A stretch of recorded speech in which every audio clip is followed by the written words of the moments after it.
morning, ladies and gentlemen. I hope that you are doing fantastic this Monday morning.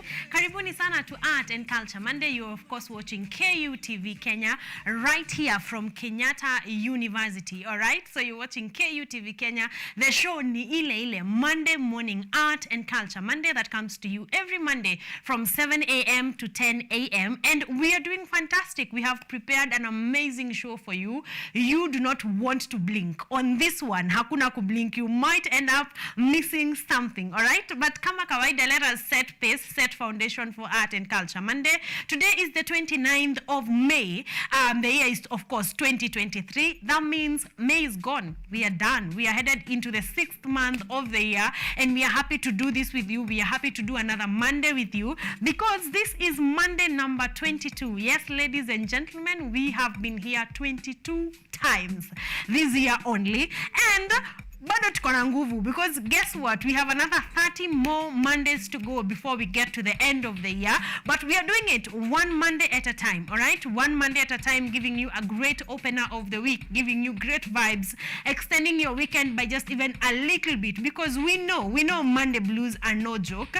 So we come here ready to punch. All right, we come here ready to give you a great start of the week and to keep you informed and entertained while we are at it. And today's show is no different because we have an amazing show lined up for you. We have, of course, guests. We are going to be talking all matters mental disorders because May is Mental Health Awareness Month. So we are going to be having a long, lengthy conversation both with you and with my guests here in studio. And then we are going to be talking about shorts, and shorts. Yes, ladies and gentlemen, it's that time of year.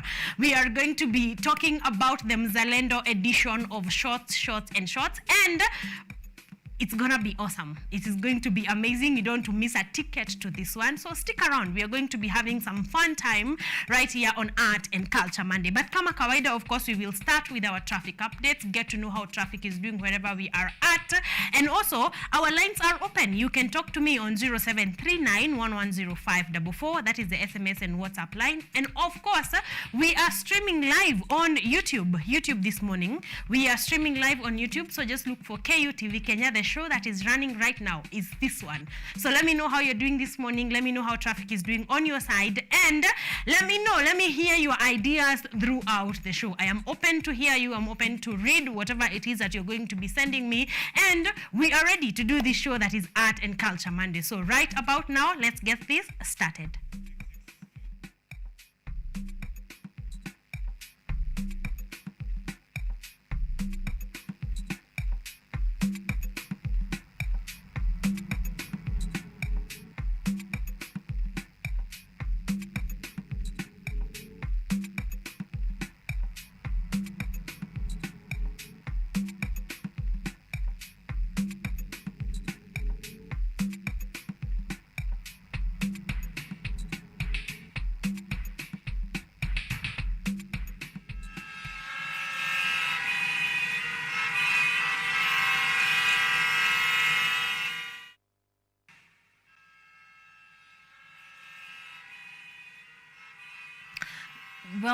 Welcome back, ladies and gentlemen. We are still setting pace for the show that is Art and Culture Monday. We want to take a look at what is happening on our roads right about now, courtesy, of course, of my 3 route on Twitter.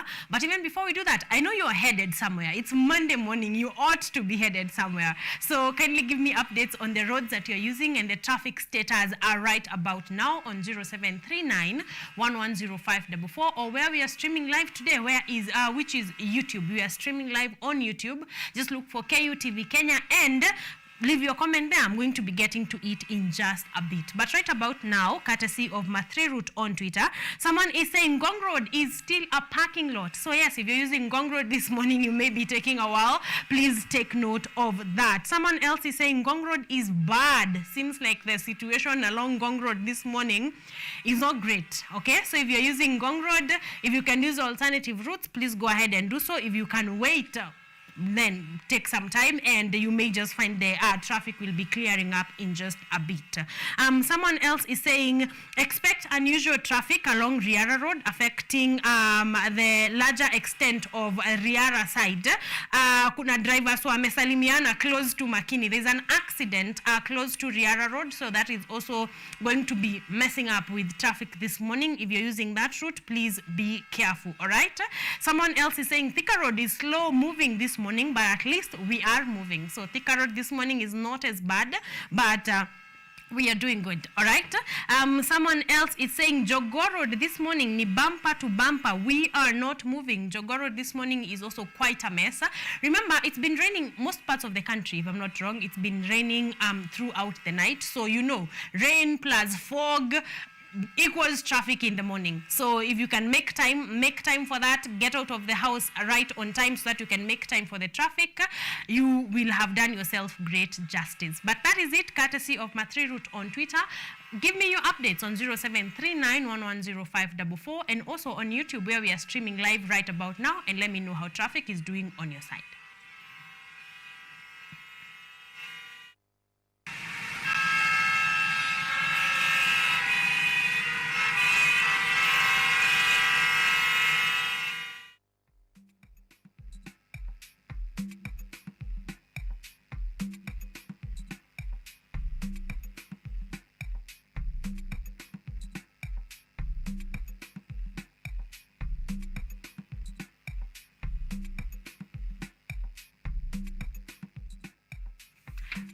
Welcome back. Welcome back, ladies and gentlemen. If you see me seated, I told you we are about to sit down and have a conversation right here on Art and Culture Monday. And today we are actually going to start with our Culture Did You Know story. So a few Mondays ago, we started a new segment of the show called Culture Did You Know?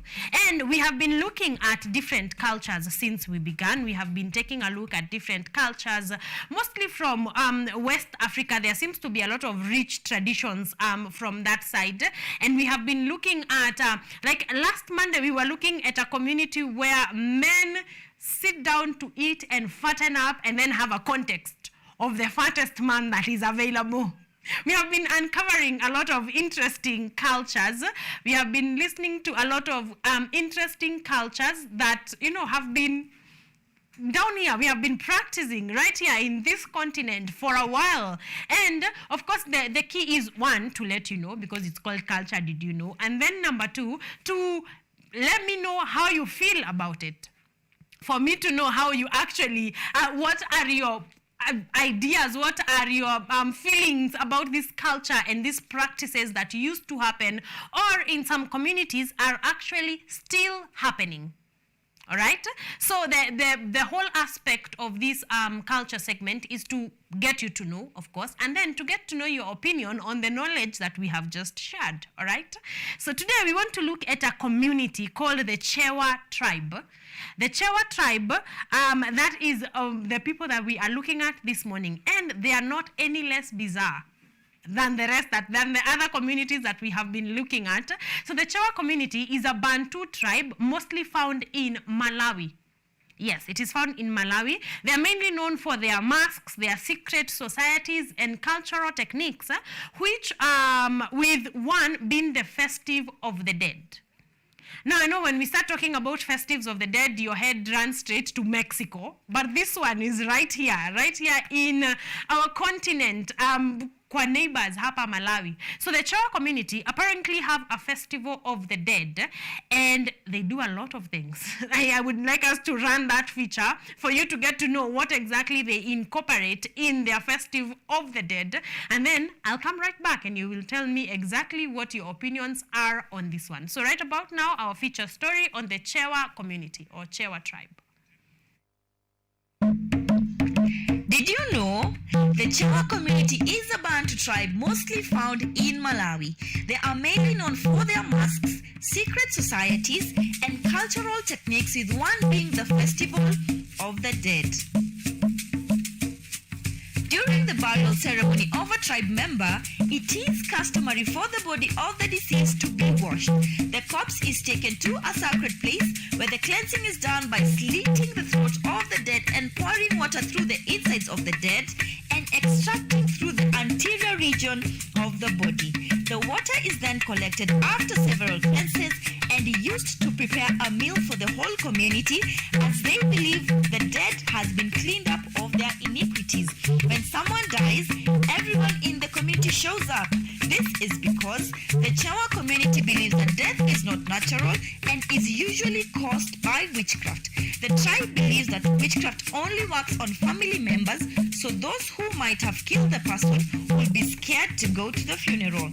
All family members must attend the funeral. This means that the whole village must attend, since they believe they are all related. Funerals are not just to mourn the dead, they are also huge social gatherings and a reason to eat, drink beer, and socialize by meeting people. However, it is reported that such practices of cleansing the dead serve in the spreading of some infections and deadly diseases in the Chewa community. Now, you know. Well, ladies and gentlemen, that is the Chewa community for you. And they have many practices, among which I think I agree with a few of them, because these are not strange. We have heard about this. But that festive of the dead is definitely on a new level. Well, I understand there is the washing of the body, cleansing of the body. But now, why on earth are we using that water to cook for a whole community? So, you know, if you're going to a funeral, the food that you're going to eat is cooked with water that was used to wash the dead person. You know, I would like to be able to understand these communities better and exactly where they were coming from with such practices. You and I both are asking the same questions, because that is the only. I am fine with them celebrating the dead, the whole community coming together and eating together and drinking together and celebrating life. The only place we are drawing the line is now, why are we using this cleansing water to cook for an entire community?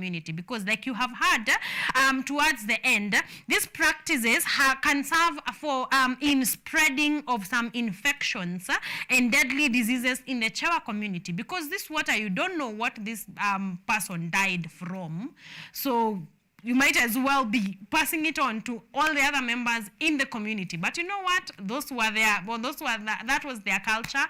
Those were their practices. So what are your thoughts? What are your thoughts on the Chewa community from Malawi? Of course, I want to hear from you about what you think about that practice, and specifically the festive of the dead. I am going to be waiting for your feedback on 0739110544 and also on our social media platforms at KUTV Kenya and at Karen Blessing across the board. We are streaming live on YouTube. So if you're just leaving the house, kimbia pale YouTube, look for KUTV Kenya. The show that is on right now is this one, Art and Culture Monday. Leave your comment there, and I'm going to be getting to it in just a bit. Now, we want to move on to further serious conversations, because May has been Mental Health Awareness Month. So we have been learning a lot about mental health. In fact, last Monday, I had two doctors right here in studio from right here in KUTV, from Kenyatta University.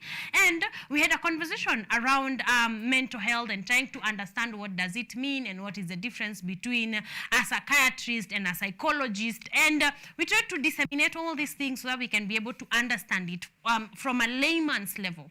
And today we are going to be going on with that conversation, joined by other two amazing doctors from right here at Kenyatta University, and we are going to be talking all matters mental health disorders, the typologies and the manifestations, which I think is a very, very important part of understanding mental health awareness. Because also our question of the day is, I want to know if you understand actually what mental health disorders are you familiar with.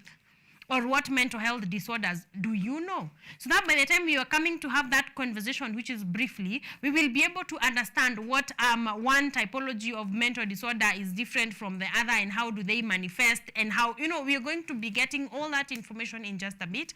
But I'd like to know from you, what mental health disorder are you familiar with? Because if you're going to start having this conversation, you might as well build some ground, all right? So in just a minute, I'm going to be seated for our first launch, and we are going to be talking all matters mental health disorders, the typologies and the manifestations in just a bit, all right? So stick around for that. We are about to have our first launch.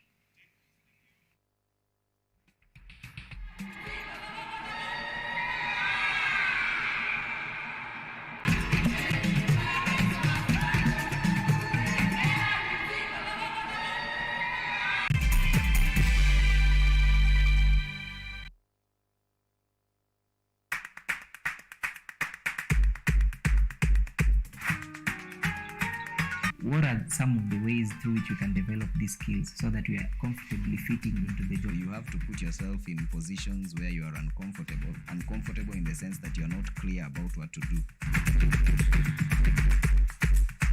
Because I used to work a corporate job before.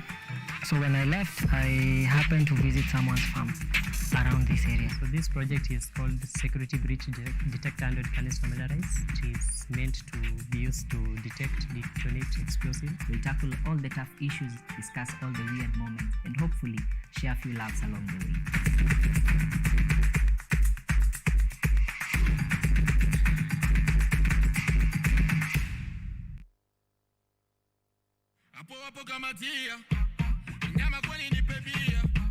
Maisha ni haya mwanaume ali.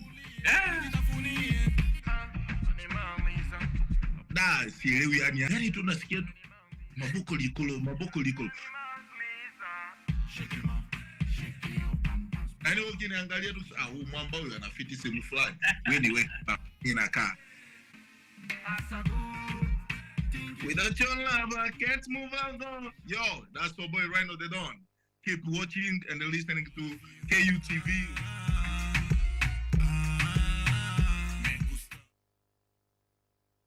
Lola ni programu inayokupa fursa ya kutizama video zozote pindi tu unapokuwa na nafasi. Hadithi za kukupa motisha, drama, maisha ya vyuo vikuu, teknolojia, masuala ya jamii, kuzuru maeneo tofauti, spoti, burudani na zaidi. Pata programu ya Lola sasa kwenye rununu yako kwa yote unayohitaji.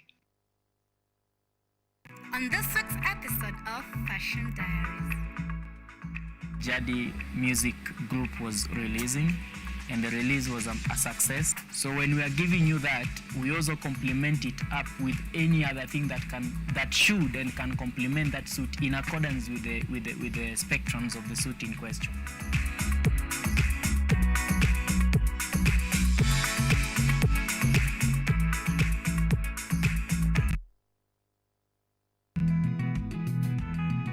Kurunzi ya kilimo huimarisha afya na uchumi endelevu katika jamii. Ni msingi mkubwa wa kipindi Boresha Kilimo. Kipindi hiki kinajikita katika teknolojia ya kisasa, utafiti na ushirikishaji wa wadau wa kilimo kuonyesha shughuli mbalimbali shambani. Kwa suluhu ya utoshelevu wa chakula, tazama Boresha Kilimo.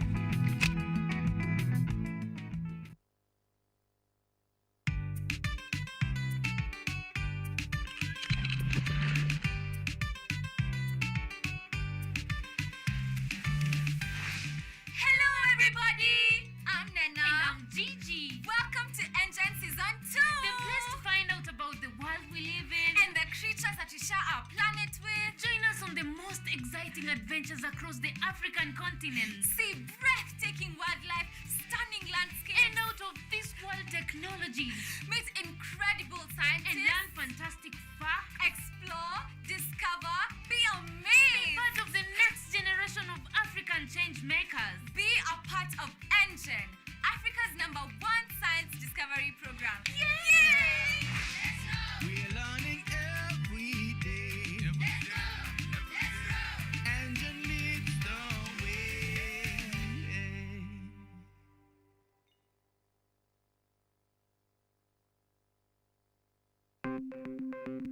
Maelfu na maelfu ya wahamiaji wakiwa na watoto kutoka nchi za Amerika ya Kati wanaendelea kuwasili kwenye mpaka kati ya Marekani na Mexico. Folks, I'm going. Thank you very, very much. I appreciate it. Thank you. Ni habari kutoka pembe zote duniani. People pass vuguvugu. People pass ni idea. Tazidi ananyonya, hanyonyi vizuri, anakuwa hayuko comfortable. Jeshi la Jamhuri ya Kidemokrasia ya Kongo linapambana na waasi wa ADF.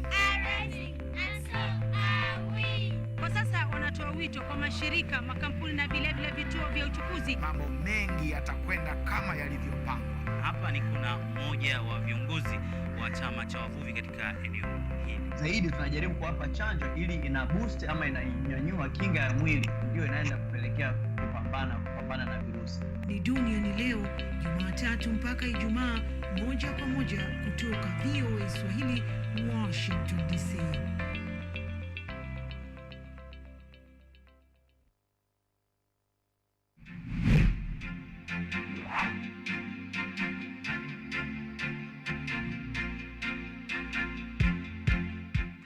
We are all seeing the impacts of climate change.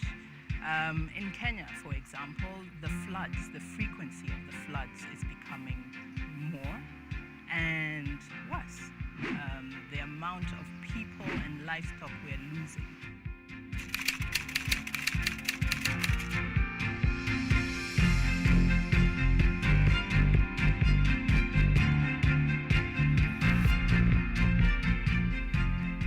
The level we need to go is a level where the normal mwananchi and also the government stakeholders can uptake these solutions.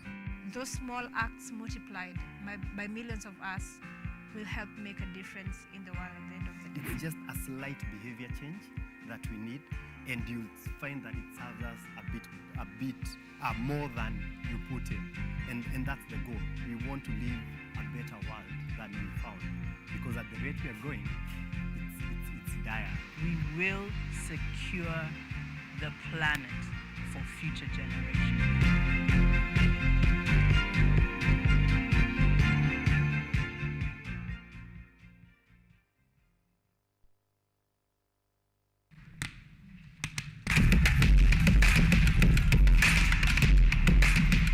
Access to knowledge. Solution to unanswered questions.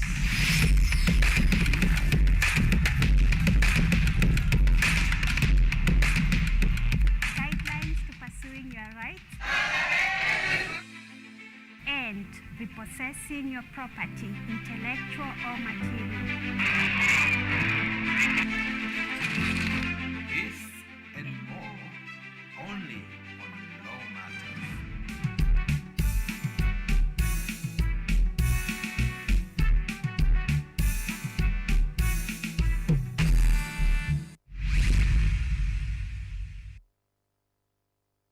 Hello everyone, this is the new chapter of Let's Be Fit. I'll be host DiCaplo. I'm here to give you various workouts. I'll be having different trainers.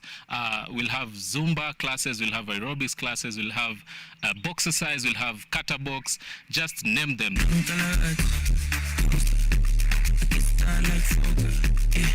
Pull up in a beam, too much to clean your toy. I don't foster, city as another. A big time player, trip to big and I went flexer, Tina said The show comes every Thursday from 6:30 a.m. to 7 a.m. Keep it locked, make sure we keep fit, and that's it from me to you.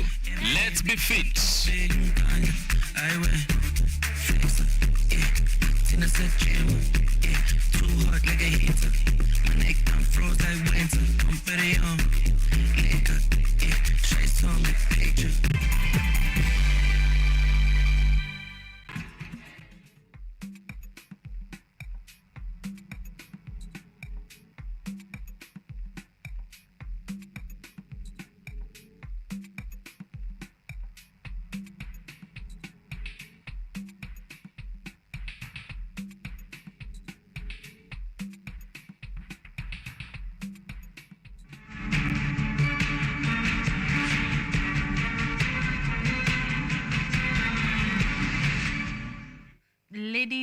gentlemen, welcome back to KUTV Kenya. We are at 50 minutes past 7 a.m. So we are still in our first hour, which is fantastic because we have a lot to do. And I am not alone in studio. I am joined by two amazing doctors, experts in their field that we just want to sit here and listen really. So just like last time, we are going to be talking about mental disorders. I have been corrected. It's not mental health disorders because mental health is wellness. Then mental disorders is illness. So you see, when you say mental health disorders, you're not making sense because you are saying wellness and illness at the same time.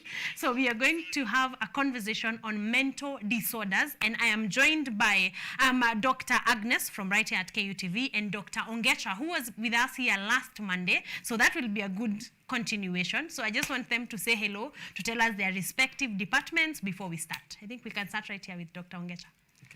Yes. Good morning, listeners, and good morning, Blessing. Good morning to you too. Yeah, I'm glad to be here again this morning. I'm Dr. Francisca Ongecha, and from the department, I'm a consultant psychiatrist from the Department of Psychiatry and Mental Health. Yeah, yes. Kenyatta University. Exactly. So psychiatry, which we said is different from psychology. Yes. From last Monday. Yes. So this is why I told you need your notebooks that you can refer and then write the new information that we are going to gather today. All right. So that is Dr. Ongecha. Dr. Agnes. Thank you very much, Karen. Thank you. My name is Dr. Agnes. Yeah. Yes, I'm a consultant psychologist. I work in the Department of Psychology of Kenyatta University, and I counsel people. Yes. Yes. Ah, okay. Yes. Pleasure. It's a pleasure having you. Yes. We are hoping to all have a counseling session, you know, in unison as we understand mental disorders. Yes. So karibuni sana. It's a pleasure to have you here like always. We want to get right into it because we have a bit of ground to cover, starting with Dr. Agnes. I just want us to want you to help us understand what constitutes a disorder. Okay, thank you, Karen. So a disorder is an illness, and this illness will prevent you from functioning the way you are supposed to function in terms of your physical activities and in terms of your mental activities. For example, you are supposed to wake up in the morning.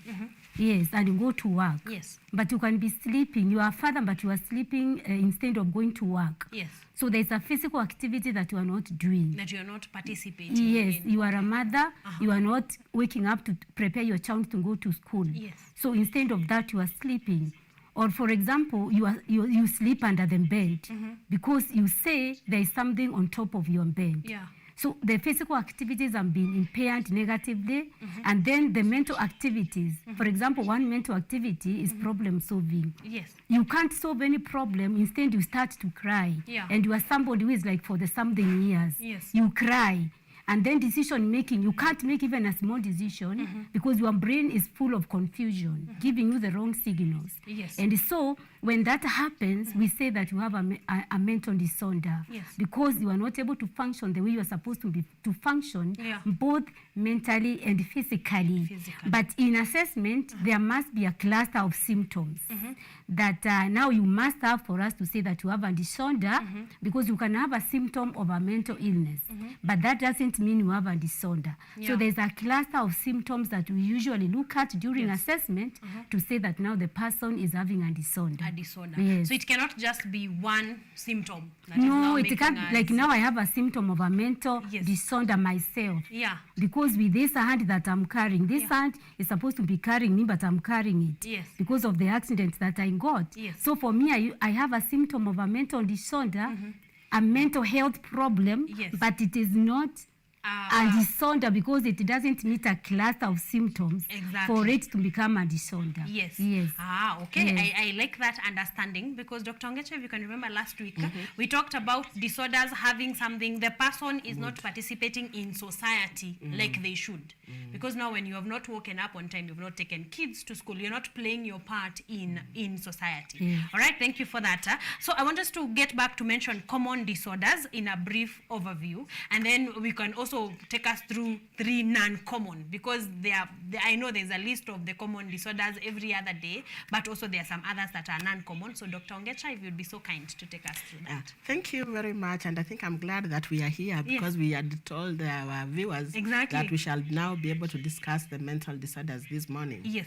And it's important that we understand why we are talking about common.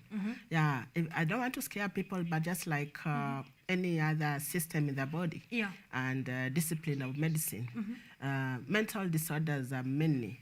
We have major categories, about 22 major categories of mental disorders. Ooh, 22. And each category has more than 5 disorders. So at the end of the day, we actually have more than about 300 specific mental disorders. I know that may make people start thinking, what do you mean? Yes. Yeah. And is the reason why we talk about common mental disorders, because we can't discuss everything. Them all, exactly. Yes. Okay. Yeah. Two, I also want to mention that mental disorders are part of what we refer to as non-communicable diseases. Yeah, so don't put it aside. We have non-communicable diseases where we have diabetes, hypertension, neurological diseases, and that's where we also have mental disorders. Yes. Yeah. So when we're glad now that the country is talking about non-communicable diseases, chronic disease fund. So we are seeing something in that line, this light. And at least there would be some funding even for mental disorders in that category of diseases. So what are the common mental disorders? We talk about common because these particular disorders account for about 80% of all mental disorders. They are majorly mood disorders, anxiety disorders, and substance use disorders. They account for 80% of mental disorders. The others that are many are not very common, but they are there. But they account for 20%. For 20%. Yeah, and I will mention something when I come to that 20%, which we talk about the non-common mental disorders. Okay. Yeah. So, in brief, the mental disorders, I think I've mentioned them. And do we need to say anything much at this point? Not really. Just Not maybe really. a highlight of just a few. Yes. So anxiety disorders are those conditions that are associated with a lot of worry. Yeah. Worry, a state of tension that would now make you present with some symptoms, which we shall discuss at the end. Exactly. And this worry, sometimes it's worry, sometimes it's fear. You know, that bit that you are anticipating something bad is going to happen. Normal anxiety is okay because as we even had last week and we know, it makes us work. Functional. It makes us perform, excel. Yeah, when you have anxiety for exams, now that we are in an academic environment, you read and you read and you make it. Yeah. But if there's no that anxiety, you can just sit and relax and realize we've not done much. Exactly. Yeah. So even for runners, it's the same thing. Yeah, with that anxiety, the body is able to give them a push and they'll be able to make it to the finish line. Exactly. Mood disorders are basically conditions that are associated with emotions. How do we feel? Yeah. And there are basically two types, the depressive disorders and what we refer to as the bipolar disorders, which we shall be able to highlight. It's part of our major discussion this morning. And then substance use disorders. These Siamese twins, remember mental disorders are Siamese twins? This one is with us. And the reason why substance use disorders are with us is because, as we said, contributes to development of other mental disorders or is as a complication of mental disorders. Yeah. But more so, even when we look at our mortality, the deaths in this country, substance use disorders, especially alcohol use, tobacco use, and of course the other drug use, contribute to death. In fact, when you look at the major contributors to death in this country, alcohol related disorders is number 6. Tobacco is number 8. And other drugs, number 13. So these are disorders that are with us, and we need to be able to discuss them. We'll not take our time discussion today in SUDs. There'll be another webinar that I would also want people to join in on 31st from 7:30 p.m. Where we shall just discuss substance use disorders. Siamese twins. So that we give a lot of time today to these other common mental disorders. Exactly. A brief overview of the at least 3 non-common. 3 non-common. Thank you, Blessing. 3 non-common conditions that I would want to talk about is one condition that we I think is what many people think is mental disorder. Yes. This is schizophrenia spectrum of disorders. Yeah, schizophrenia-related disorders. Yes. Yeah, this is we call it a psychotic disorder. It's a chronic disease, and it's a severe mental disorder. And it's what I think a lot of people see, where you get people who have a distortion in reality. Yeah. So they may hear things that other people don't hear. Yeah. They may see things that other people don't see, or even feel things that others don't feel. Yeah. Yeah. They may also have these false beliefs that are quite true for them, very unshaken, but don't relate with their level of education, even their culture. Yeah. What we refer to as delusions. Yes. When they see things that others are not seeing or hearing or feeling on their skin, then we talk about hallucinations. Yes. Yeah, so there's that category of illnesses. And I think this is what a lot of people see, and they say, oh. And they put in the whole blanket of mental disorders. Mental disorders, yeah. Then we have sleep-wake disorders. Sleep-wake disorders, people have problems with sleep. Yeah. These are disorders of the rhythm. At what time should you be awake and what time should you be asleep? Yeah, because the body has a clock. Yes. So when there is derangement in that pattern caused by several other things, then you can have problems. And several of them, as we said. Yeah. The most common one is just where people say that they have lack of sleep, insomnia. Yeah. Or they're sleeping too much, hypersomnia. Yes. Then there are also these people, we've seen people who are able to do a lot of things in sleep. Some sleep talk, they give a whole story of their life. And in the morning, they're like, they never said anything. Yeah. Or some are asleep, they're able to do complicated things. They can wake up at night, cook and eat, and wash plates. In their sleep. And in the morning, yes, they never woke up. Wow. Yes. Yeah. It can be complicated. And some can actually be aggressive at night. They can fight you at night. When you say, oh, you attacked me as your partner at night. Yes. Not like, me. Somebody remember. else. Yes. So that's one other condition. And then finally, I probably want to just mention personality disorders. Yeah. Okay. Personality disorders are with us. It's not that when you have a trait, then you call it a personality disorder. As Dr. Agnes said, there must be several specific cluster of symptoms and signs that would make it a condition. Exactly. Those are conditions that are there. And like now, when I said that there is one major category and then many, like in personality disorders, we have 10 specific personality disorders. So that's what makes us say that when we are talking about specific diseases, then we have over 300. There are over 300. That is a huge number. Dr. Agnes, do you have any other to add on the non-common mental disorders? Yes, thank you, Blessing. I think I will also call you Blessing. Thank you. Yeah. So thank you, Blessing. We still have so many non-common mental disorders because like my colleague, Dr. Ongesha said, we have 22 categories. Yes. So I'm going to just single out 3 of them. Yes. Yeah. So one of the non-common mental disorders is the eating and the feeding disorders. Yeah. Here, people can refuse to eat. We call it anorexia nervosa, where people refuse to eat basically. You can be like 80 kgs. Yes. When you start developing anorexia nervosa, you can actually drop within 1 month from 80 to like 55 kgs. Yes. And then that's a huge it's drop. a huge drop. Yeah. Yes.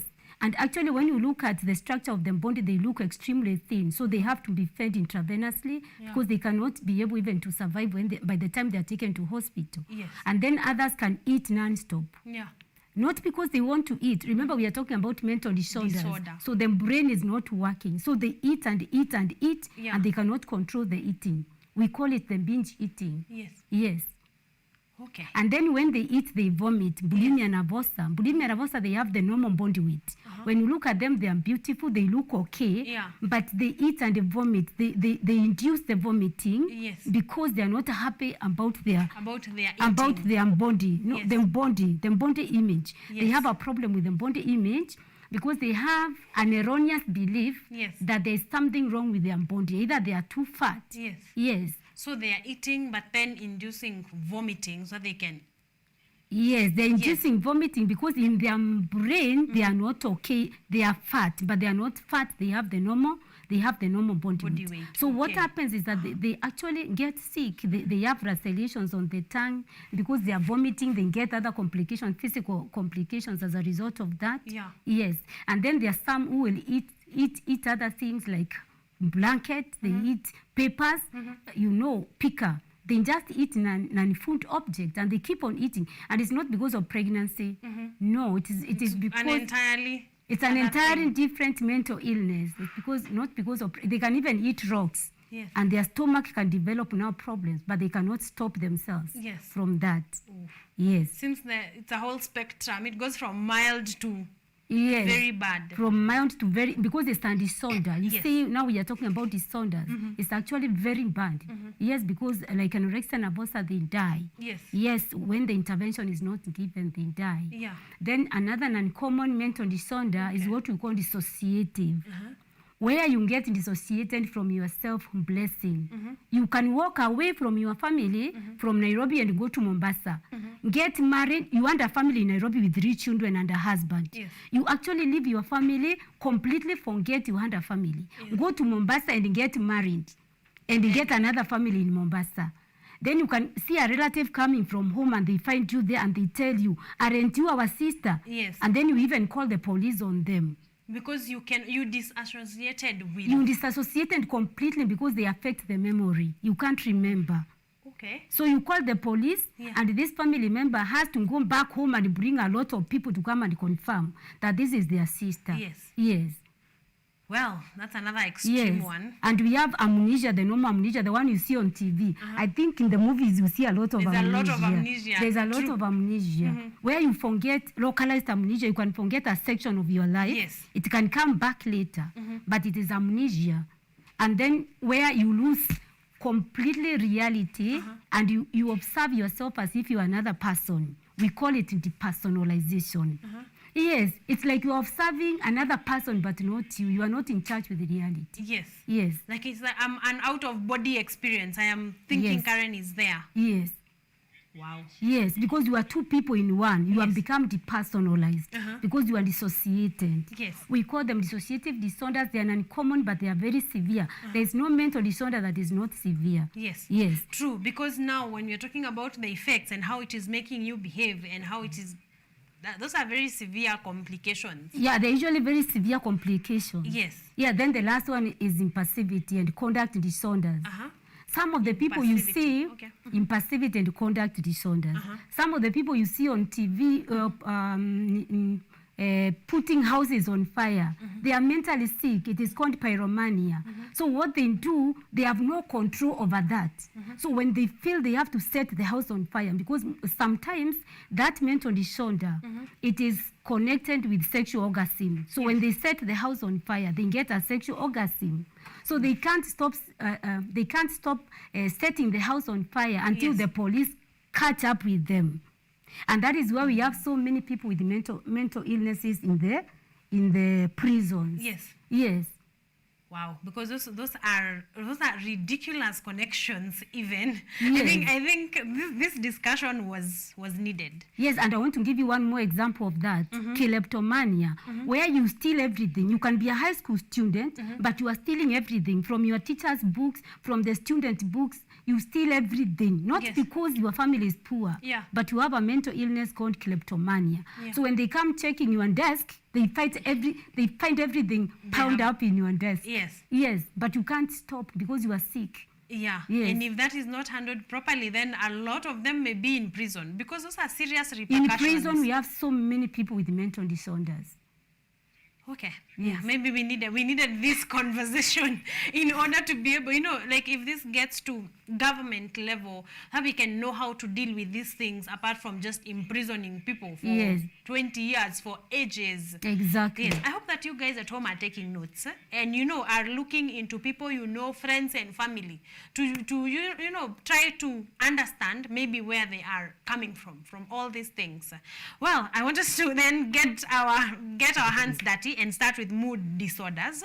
Dr. Ongecha, I want us to talk about depression and bipolar disorders, and how would one know that another person or yourself is suffering from depressive disorder?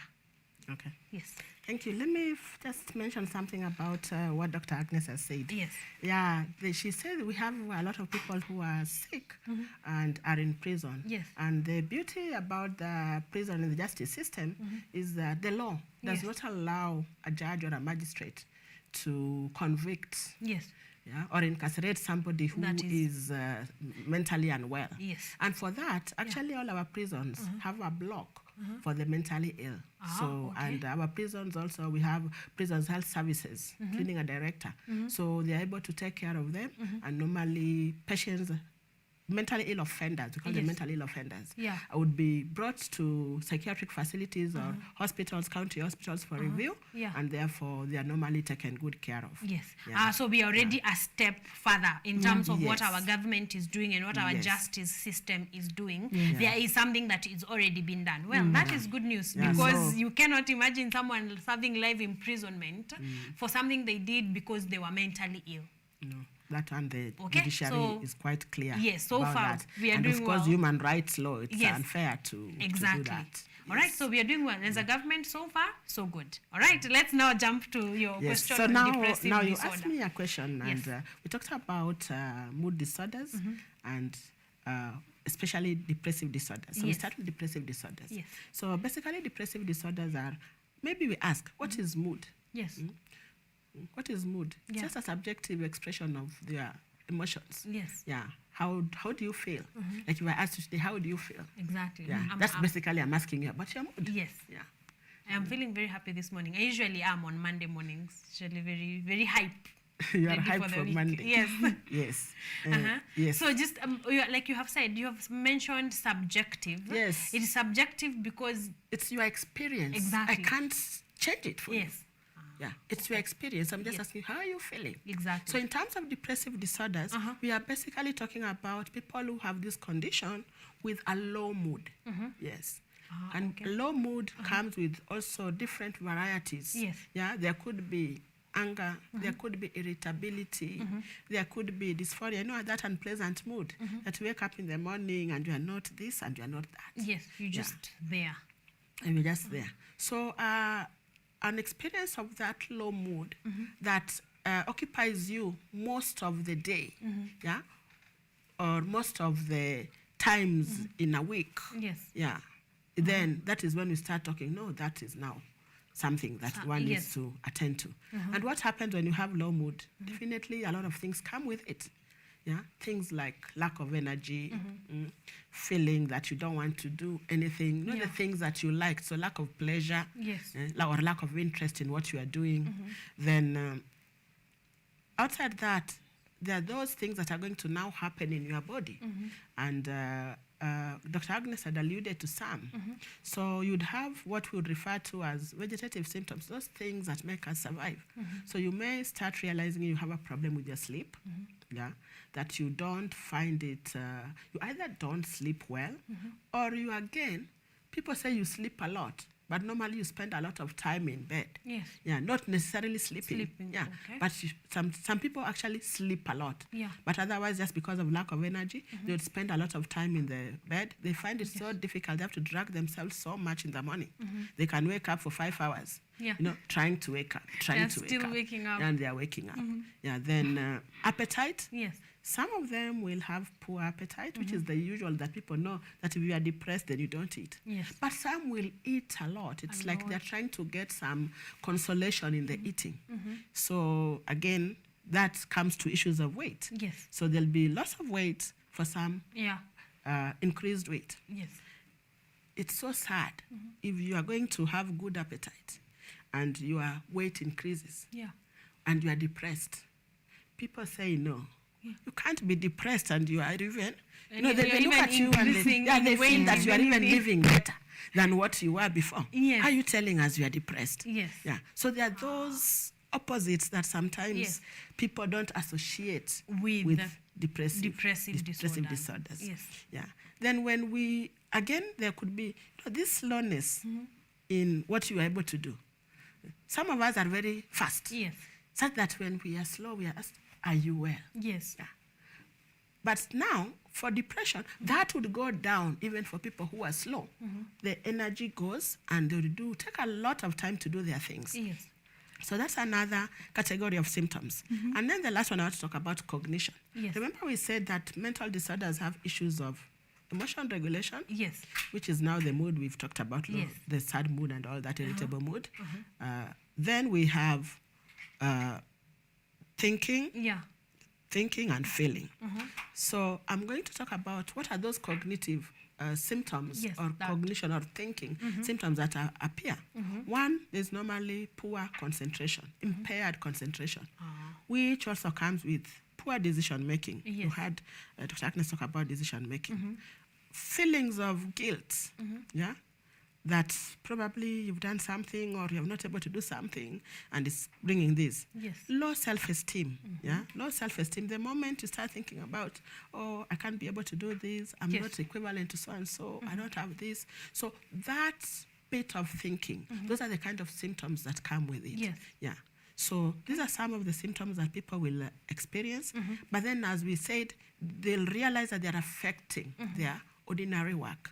Either their performance at work, how they relate with other people, or even how they themselves feel. Yes. Okay, so like Dr. Agnes says, it's a cluster. It's a cluster of many symptoms that you can be able to pick out and say, okay, I think this is depressive, one of the depressive disorders. Okay, Dr. Agnes, I'd like us to take us to understanding of the causes and vulnerabilities that are associated with depressive disorder. Thank you, Blessing. Yes. So these vulnerabilities, they are in 3 categories. Because a vulnerability or a risk factor or a cause is something that makes it more likely for you to develop that particular mental disorder. Yes. So one of them is genetics or the genes. Okay, so we pick the genes of our mother or our father, our grandparent up to across the 4th generation. We can pick genes. Yes. So when people pick genes from their parent, that family can have a vulnerability to developing depression. If your mother had depression, if your grandmother had depression. And that's why we take the family history during assessment. Very seriously. Yeah, very seriously. We take family history to establish whether there is a genetic vulnerability. Because the way I'm going to process, we call them psychosocial triggers, like when my mother dies. If I have a vulnerability, what will happen to me when my mother dies?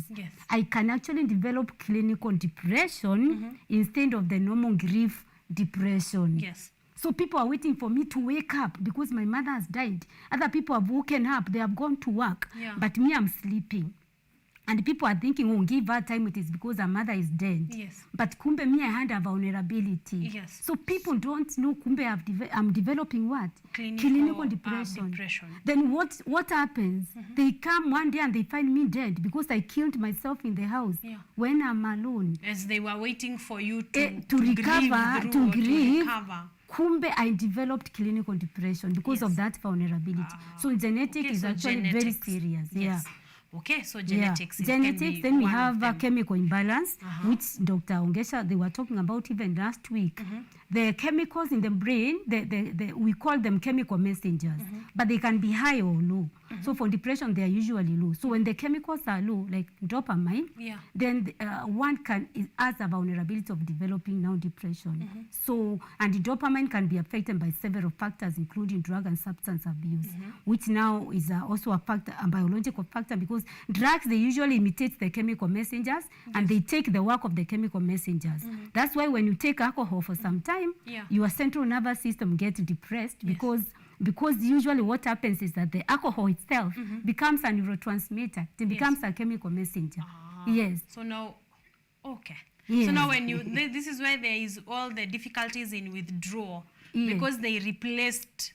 Exactly. So the person really struggles because, you know, we call them psychoactive drugs, psychologically active. So when this person wants to behave normally, because the work of the neurotransmitter has been compromised, the way the signals are being sent from one part of the brain to the other is affected. Now all, That's when Dr. Ongesha is saying the person is trying to wake up You can't wake up. Yes. For 5 hours, you are trying to wake up, and it happened to me when I got the accident because I was developing depression, but I couldn't be able to cut it. Yes. Yeah, I could know that I'm actually developing depression. Yeah. So I try to wake up, I can't. I cry. Yeah. I cry and I cry because whatever the energy levels are very low, I have fatigue. Yes. So we call them biological predispositions. We have others. Yes. But I want to go to the psychological because they are quite a number. Biological are quite a number. We have like now hormones, menopause and menstruation and pregnancy. They usually interfere with our hormones. Yeah. And we feel depressed. That's why when you have menses, girls are irritable and what have you. Yeah. Because now that one becomes a vulnerability factor. If they get a psychosocial problem at that particular time, they are likely to develop depressive disorders. Yes. Yeah. Then we have now psychological vulnerabilities. One of the worst is the traumatic life event. And they happen to everyone. True. Very traumatic life event. Yeah. And they include bereavement, they include accidents, they include a terrorist attack where you lose body organs and other things. They are just terrible. Yeah. Traumatic life events. So what happens is that when you are processing that, you are likely definitely to develop depression. Depressive disorders. Yes, depressive disorders. Yes. Then we have a pattern of negative thinking, which we are not the same. We call it the negative triad. Where you have your predisposition towards life, the way you see life is chronically negative. Yeah. Not because you want, but you are given that when you are growing up. It's called a schema. Yeah. Your parent gave you a negative schema Yeah. when you are growing up, or the environment where you grew up. So you became chronically negative. Now, these people, they are likely to develop depression compared to the other people. Yes. Because they view the world negatively, they view themselves negatively, and they view other people negatively. Negatively. Like your perspective towards life is all negative. It's actually negative, predominantly negative. Yes. Do you see? So Yes. that is a psychological vulnerability. Then another psychological vulnerability is Maslow theory. We were born to self-actualize. We were born actually to move up the ladder, even in blessing. Yes. If you are not moving, you stagnate. Yes. Like now, do you see our university students when they don't get a job? Yes. It's not healthy for a person to sit somewhere on the side of the road looking at people the whole day. Yeah. They will definitely develop depressive disorders. True. So Maslow theory, what now the president is trying to say, let's get jobs for young people. Exactly. It is to prevent mental illnesses. Because Maslow inability to move up the ladder, to do something needs, productive. Yes, upwards, up to self-actualization. Up to self-actualization. It's a very big vulnerability. Yes. Yes. Okay. Yes. Now, I think it's becoming clearer and clearer the way we view mental disorders. Yes, yeah. It's becoming clearer as you explain and what might have caused this. And what might have caused this. Yes. The last one I'm just saying because there are many sociological, because Yes. there are biological, psychological, sociological. Yes. So sociological, we have traumatic. Now traumatic when you are growing up, child neglect, child mistreatment, child abuse. Yes. Bad ones. You see, like my friend was posted in Kibera. She's a primary school teacher. Yeah. She got traumatized because the children, she told me the children would come when they are so beaten up. She removed the dress of one of the girls because the girl was sitting somewhere looking very sad. Yeah. So the teacher took her to the staff room only to remove the clothes and realize the whole back was full of blood because on being beaten, they are beaten even for stealing 10 bob. Child abuse is terrible where depressive mood disorders are concerned. Yes. Because later the child will get married, but they have a vulnerability because of the neglect. Yes. The abuse, and the sexual abuse is the worst. And our justice system is full of children. There's a time I went for a conference, and the judges were facilitating. One of the facilitators was the judges. Yeah. They were telling us they have countless cases of child sexual abuse. Yeah. Yes. Now, these children, they have already, and their way of looking at the world is completely distorted. Yes. Because they're already predisposed to such experiences. So when they get married and they get psychosocial triggers, for them they will become more, they are more vulnerable to developing depression compared to the children who were not abused when they were care of. Yeah, when they were young. Exactly. And of course, we have poverty. Yes. Poverty is a bad thing. True. Homelessness and unemployment, those are terrible social social problems Exactly. and stigma. Yes. Yeah, so I'm going to stop there because there are quite a number. Yes. Yes. And we need to go through and we need a to number go through of them. Yes. So from here, we're going to start answering in brief so that at least we are able to capture everything. And rather someone goes for further investigations on their own. Exactly. We want to move to bipolar disorder. And apparently, it's different from depressive disorder. Dr. Ongecha, help us understand that. What is bipolar disorder? How does it manifest? And how is it different from depressive disorder? Just in brief. Thank you very much. Again, I like picking the last statement. Yes. Our last statement here. Yes. Children. If we do a lot of things for our children, we'll be well. Because 50% of the mental illnesses that we see in adults actually begin in childhood. Yes. So people need to pay more attention to what we call a child. Yes. That is below age 18. Yes. Yeah. So other than that, then we talk about bipolar. Yes. I like using simple things. First principles. What is a pole? Yes. Yeah. A pole. Yeah. Okay. You Then we are talking about this two is poles. the decision for this is the place for texting. We say that some people are in the North Pole, some are in South Pole. South Pole. Yeah? Yes. So here we are talking about bi. Yes. So there are 2 poles. And we're talking about mood. Yes. So there are 2 poles of a mood. Yes. So you can be high or low. That is basically what we are saying. So bipolar disorders are disorders that have this set of unique mood experiences that keep shifting from high to low. Yes. Yeah, or low to high. Yes. So if you understand that, then we are okay. Then we are. I think that is the simplest definition of bipolar I have ever had. So now we can now get into what is this high. Yes. The low pole is basically what we have talked about mood in depressive disorders. In depressive disorders. That is the low pole is just depressive disorders. Yes. So my responsibility here would be to talk about the high pole. Yeah. Okay. The high mood. Yes. Yeah. How do people feel when they say they are like, now you're happy today? Yes. But you're not unusually happy. This is just your normal happiness. Yes. Maybe I can ask the guys in your studio, the one that you work with, yes. is blessings, happiness of today usual or it's unusual? Yes. Yeah. So if it is unusual happiness, that's where now we start talking about a high mood. High mood. Yes. Okay. Yeah. Unusual happiness. Yes. And it can go up to euphoria. Just feeling, just feeling good. Yeah. And when you feel good, there are a lot of other things that come with it. Again, in terms of mood. Yes. You feel that you are self-important. You feel you are somebody. Yes. You can do something. Yes. You'll have a lot of energy. Yeah? You'll be able to talk a lot. Yeah. You don't wait for people to ask. You tell them. You tell them. Yes. Yeah. You tell them. Then you'll also feel the energy in you. Yeah. So this energy now leads to some things. So you'll be able to work goal-directed. Yes. In fact, we have a lot of people who are really goal-directed. There's somebody who's in the office who can do a lot of work. Will even help the other people. Yeah. Yeah. Those are the days that they are in high mood. Yes. And I'm saying high mood because you'll be able to differentiate that there are also days that they are very low. They get very deflated. Yes. But we are talking about the high mood. So they'll be able to do goal-directed activities.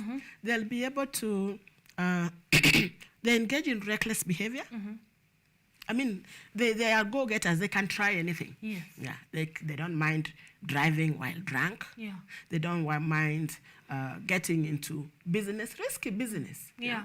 Risky business. And by the way, we normally say they can even sell you when you are next to them. Yeah. Yeah. They can do business with you. With very you serious as business. the commodity. Yes. Yeah. In terms of, my sister here, Dr. Agnes, yes. when you see her here, in fact, I brought her along, not that she's just Dr. Agnes. Yes. She's the millionaire. Yeah. So this business, she will be able to handle it. She has money. So you'll be here attending to this story. Yes. And we are discussing how business will be done. Yes. And I'll make sure that Dr. Agnes doesn't talk a lot. Yes. Yeah. So that when you are trying to engage her, no. Yes, she does not Remember, tamper with this deal was me and you. I'm just brought her along. Yes, to confirm to you that we can do this thing. So they're those kind of people. Yes. And then, of course, because of the energy they have, we've seen some extremes. You can you only be able to dictate that there's a problem, maybe even with people in the office, when somebody now decides that I'll be cleaning my office, and this is a senior officer, senior manager, and he's like, no, don't get to my office. I'll do the cleaning, but even by the time the cleaner comes, the office is cleaned. Yeah. So you realize there is something that is not the guy okay works, doesn't go home. Yes. Or if he goes home, he goes at 2 a.m. Yeah. And you think, oh, we are really doing well. The manager is working on the company issues, but things are going overboard. Yes. Yeah. So those are some of the symptoms that they present. And substance use. Yes. They can't try anything. They try. What people can't try, they will try for you. Yeah. Where other people draw the line, they have no line. Yes. They don't have a line at that point. So the problem is that these symptoms come, and sometimes they're self-limiting, unfortunately. Fortunately or unfortunately, it's good both ways. Yeah. So they're self-limiting. But then with this period, then the person experiences some periods of extreme lowness.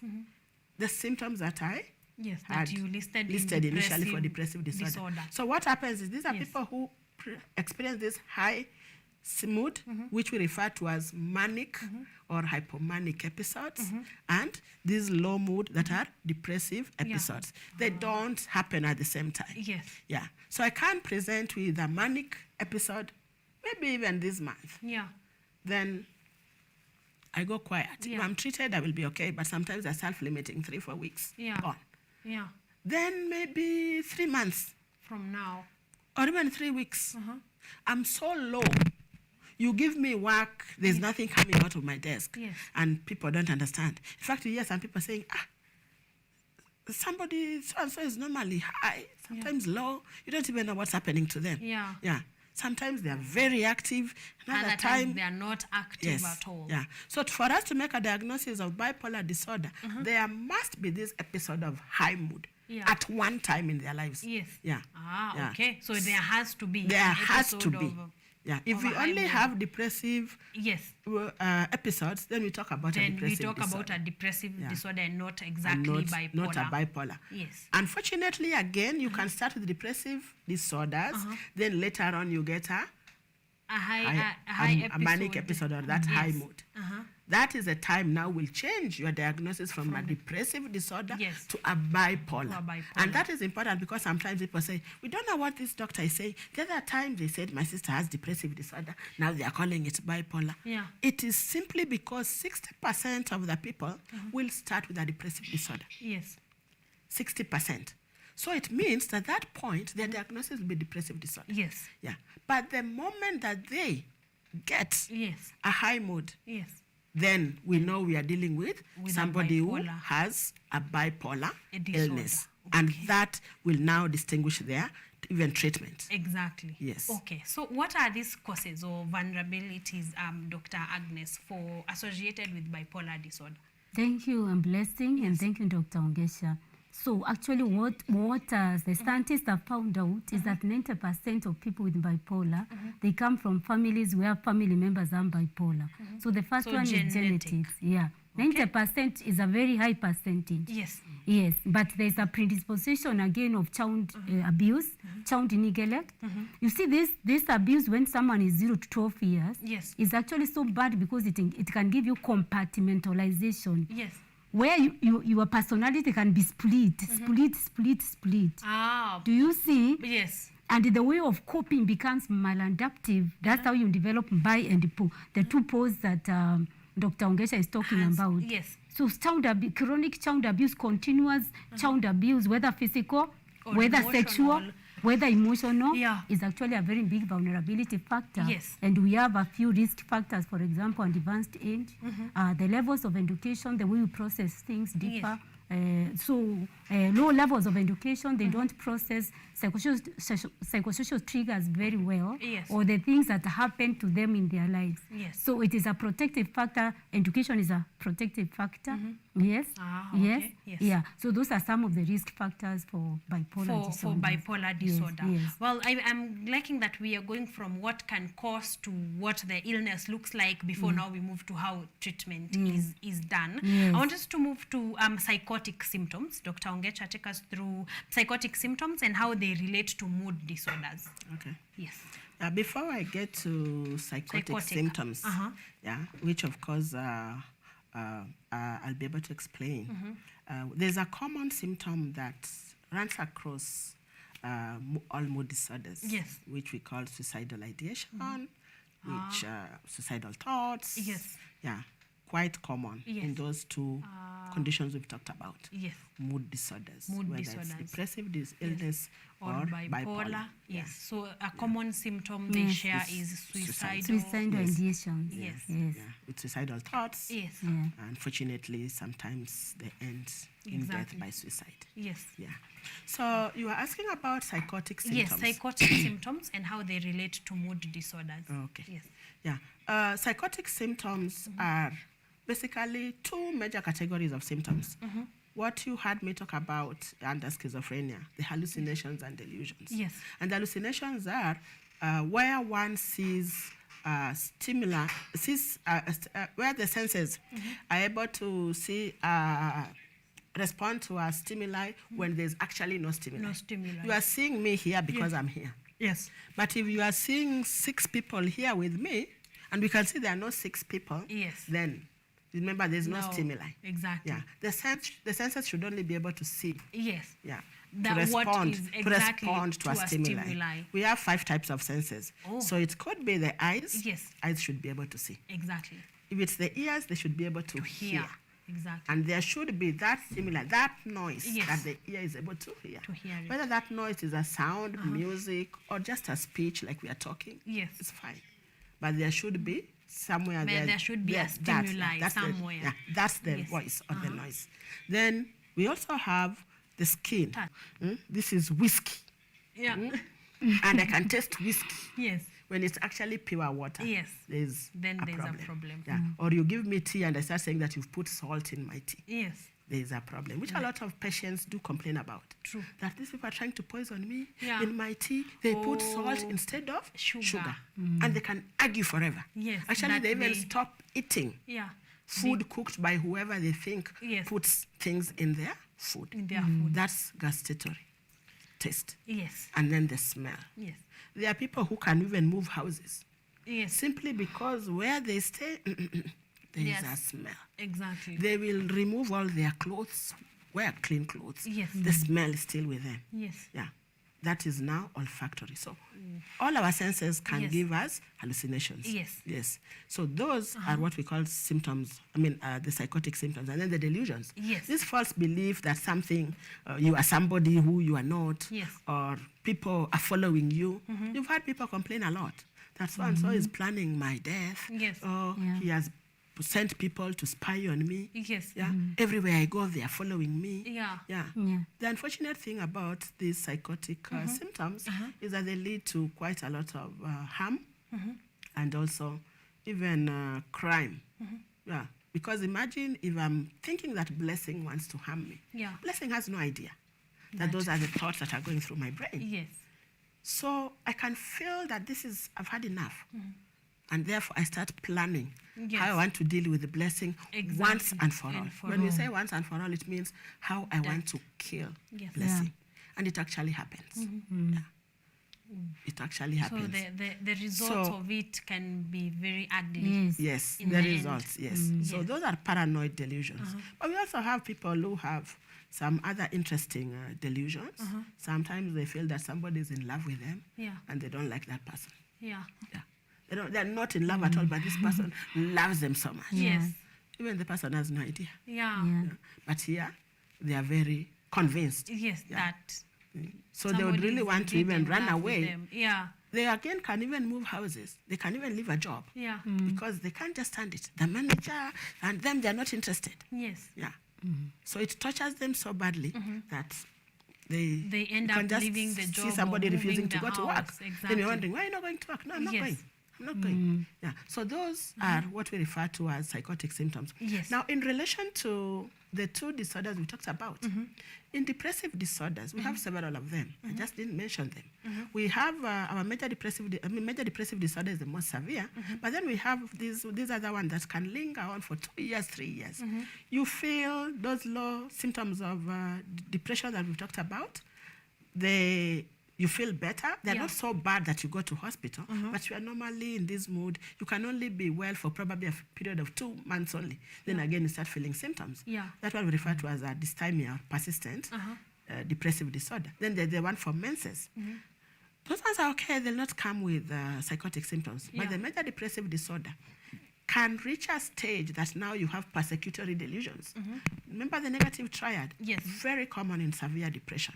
Yeah, so you'll reach this stage that you feel this world is not good, you are being persecuted, so how can I continue like this? And that is where we see suicides and homicides. Yeah, I don't want to leave my children here. Yes. Yeah.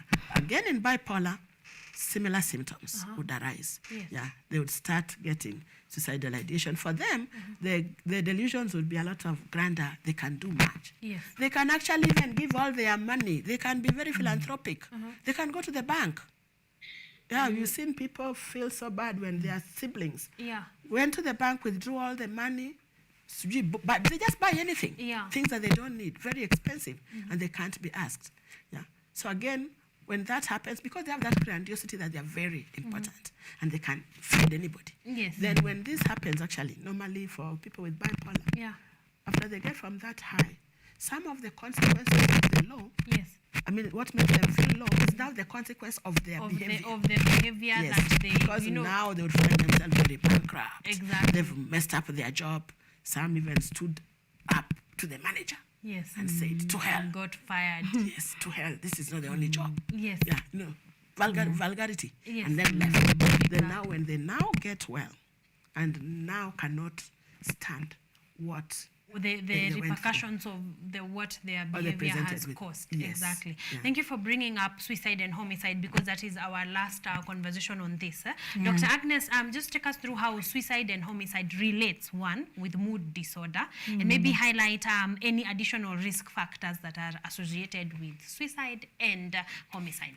Thank you, Blessing. Okay, I wanted to add something before I say that. Yes, that's like some of the people you see being cult leaders, they usually could be having delusions. And when they're having these psychotic symptoms like delusions, for example, if they believe they're Jesus Christ. Yes. For example, now you have seen the Jesus of Tongarin. Yes. Yeah. We have heard the stories. Yeah. So some of them, because they have delusions. Yes. When you have delusions, you are so convinced because you are sick. Yes. And the way you talk to people is not the normal way, because that is your world. And you are one completely convinced you are Jesus Christ. Or you are Obama, the president of US, or whoever you are. Because you are so convinced, people must follow you, because you don't talk like a normal human being. You because are talking that is from your a world. conviction that is reality in your world. In your world, that is your reality. So they are very dangerous, because some of the cult leaders have psychotic symptoms. Yes, because that would mean, some of them definitely have psychotic disorders. Yes, some of them. Then would answer the question, because we've been asking ourselves here, how is a person convinced to fast to death? Yes. So maybe it's the way the person that is suffering from this disorder, the conviction they are speaking with is not normal. Exactly, it's not normal. It's so like the American cult leader who killed 900 people. Yes. And he took them to the bush just like Shakahola. And told them to take poison. Yes, yes. So thank you, Blessing. Let me come to homicide. Yes. And how it relates to the mood disorders. Okay, so the first thing I want to say is that homicide and suicide, they are not mental disorders by themselves. Yes. They are usually outcomes of mental illness. They are outcomes of mental disorders. So when I'm sick, do you see all these disorders we have been talking about? Yes. When I'm sick, according to the studies that have been done, they have found that 90% of the people who commit suicide and the homicide, they have a mental health condition. 90%. 90 is a huge number. Yes, it's a very huge number. Everybody. It's a very huge number. So that tells you how serious mental illness is. So when we look at suicide, suicidal ideation, we have suicidal ideation where you start thinking about suicide, but we have suicidal attempt, and we have people who die. Yeah. So when you look at bipolar disorder, 25 to 50% of people with bipolar, they will attempt suicide, and 15% will die. Yes. If you look at that number, 15% will die. Like now, I'm doing clinical supervision for a person handling a child with bipolar, and she told me the father has locked the child in the room. And that is why we are talking about, we are having this discussion because of stigma. Yes. And according to the father, the child is causing them shame because of going to the social media and uncontrollably posting things. So they have taken away the phone, They have locked the child. Okay, yes, she's 22. She's not really a child. Yeah. But in the family setup, she's a child. Exactly. And they don't know that the child can kill herself in the house. Yeah. Yes. So the vulnerabilities now, the number one vulnerability is mental illness. So we have some mental illnesses that are very bad in causing suicide. Yes. And of course, it's depression and bipolar. Exactly. Of course, psychotic symptoms, they also cause depression, suicide. Suicide and, Substance use disorders Oh, is also yes. associated with a lot of suicide and homicide. Yes. And of course, we have some personality disorders because they have impulsivity. They're associated with suicide. So now when you look at suicide, it's the outcome of mental health problems. Yes. It's not exactly a mental health problem by itself. Yes. It's a result. It's a result of mental health problems. And that's why as a society now we have to be concerned about that. Yes. And because when you go and kill your family, that is homicide, suicide. Yes. You kill the entire family, then you kill yourself. It's called homicide, suicide. Yes. It's not because you want to do that. It's a mental health condition. There's something happening in your life that is now making you behave the way you are behaving because it's an outcome that you are not able to control. Yes. So your way of coping, because we call it maladaptive coping, but not because you want. It's the only escape that you have at that particular time. Yeah. Then we have other vulnerabilities. One of them is the career. Did you know medical doctors commit suicide more than other careers? Yes. Yeah, people in the medical field. It's a vulnerability. Yes. And the police. The police. Why would that be? The medical, she's a medical doctor, she can give medication, this one. Yes. But predominantly because they handle very bad case. Yani from morning to evening, you are handling people who are sick and they can't even smile. Yeah. Most of them cannot be able to smile. So because you are a human being, you carry a lot of trauma. Yes. And it can become overwhelming if you don't have a self-care plan, which our colleagues are coming to talk about treatment tomorrow, so we don't want to go into that. Yes. Yes. The police, their career is very traumatizing. Yeah. Okay. Yes. Look at the way they gather bodies. They are the first respondent when people have been cut into pieces and other things. Yes. So their career is more traumatizing, and then they have the gun, Yes. which is another risk factor. Yes. Availability of weapons. In US, weapons are available very easily, and there's high rate of homicide. They go to school, they shoot the school children, they shoot teachers, they do other things. So because they have access. Because now, they have there's access. There's availability of guns and such. And then, of course, substance use disorders. Yes, of course. I can be able to manage myself when I'm not taking a substance, Yes. even when I have another problem. Exactly. But if I'm taking a substance and I Yes. have another problem, then it becomes now a adding vulnerability salt to factor injury. To injury. Exactly. So I'm more likely to commit suicide because I'm affecting the way my brain is working. Exactly. And I can lose control. Yes. Yes. All right. Hi. Yes. Thank you. I hope that you guys are learning. I want us to wind up because we are out of time. But before we do that, Dr. Ongecha, briefly take us through anxiety disorders as we close. Oh. Yes. Okay. Yeah, they say anxiety is not anxiety. Why do we say that? Anxiety is not just anxiety, because ordinarily anxiety is supposed to help us. Yes, like and I want us to understand when we talk about anxiety. Anxiety has three components. Remember we talked about an anticipation of fear, worry, something bad is going to happen. Exactly. So that is the thought component of anxiety. So that is the first thing that happens. So when this message comes about something bad is going to happen, then the brain, just like the army, we have NIS in this country, to check for any threats. Yes. So the brain is our NIS. So if there's any threat, any message that goes to the brain, there's going to be a problem. Yeah. Then the brain marshals all its army, and the army is the body, cells, and organs. Yes. So what does it do? It tells them what to do. And what now happens, what we experience, you know, when you're about to do an exam and you start feeling that you have some lightheadedness, maybe you're choking feeling, your chest is tight, your heart is beating like it wants to leave your chest. Yeah, you start feeling, you know, people go to the washrooms, Yes. Yeah, there's something in the tummy. The muscles sometimes they loosen, You just can't stand anymore. Yeah. Yeah. That is the army that has been sent, and we refer to those as physiological symptoms. Yes. And then finally, what happens if these things continue and the anxiety continues without anything done, then we see the behavior. So a lot of people will come with behavior that, oh, so-and-so is not performing like before. Students. Yeah. or even at the workplace, or so and so no longer leaves the house.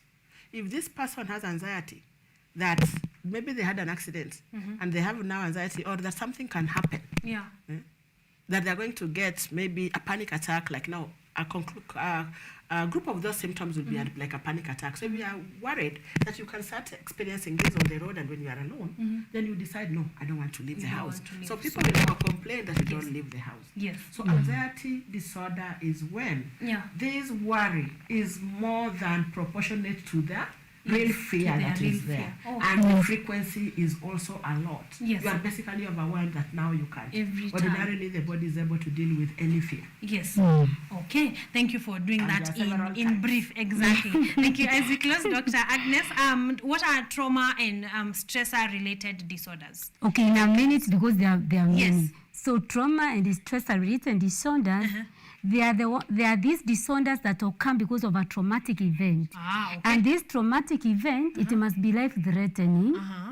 Either you are the primary recipient. For example, I was the primary recipient. Yes. Where the police came to find me, they told me they never find living people. They only come for dead bodies. Yes. So it was a car crash. Yes. And the car was completely written off. So I'm the primary recipient of that traumatic experience. Yes. But Dr. Ongesha can be the observer, and she loves me. Yeah.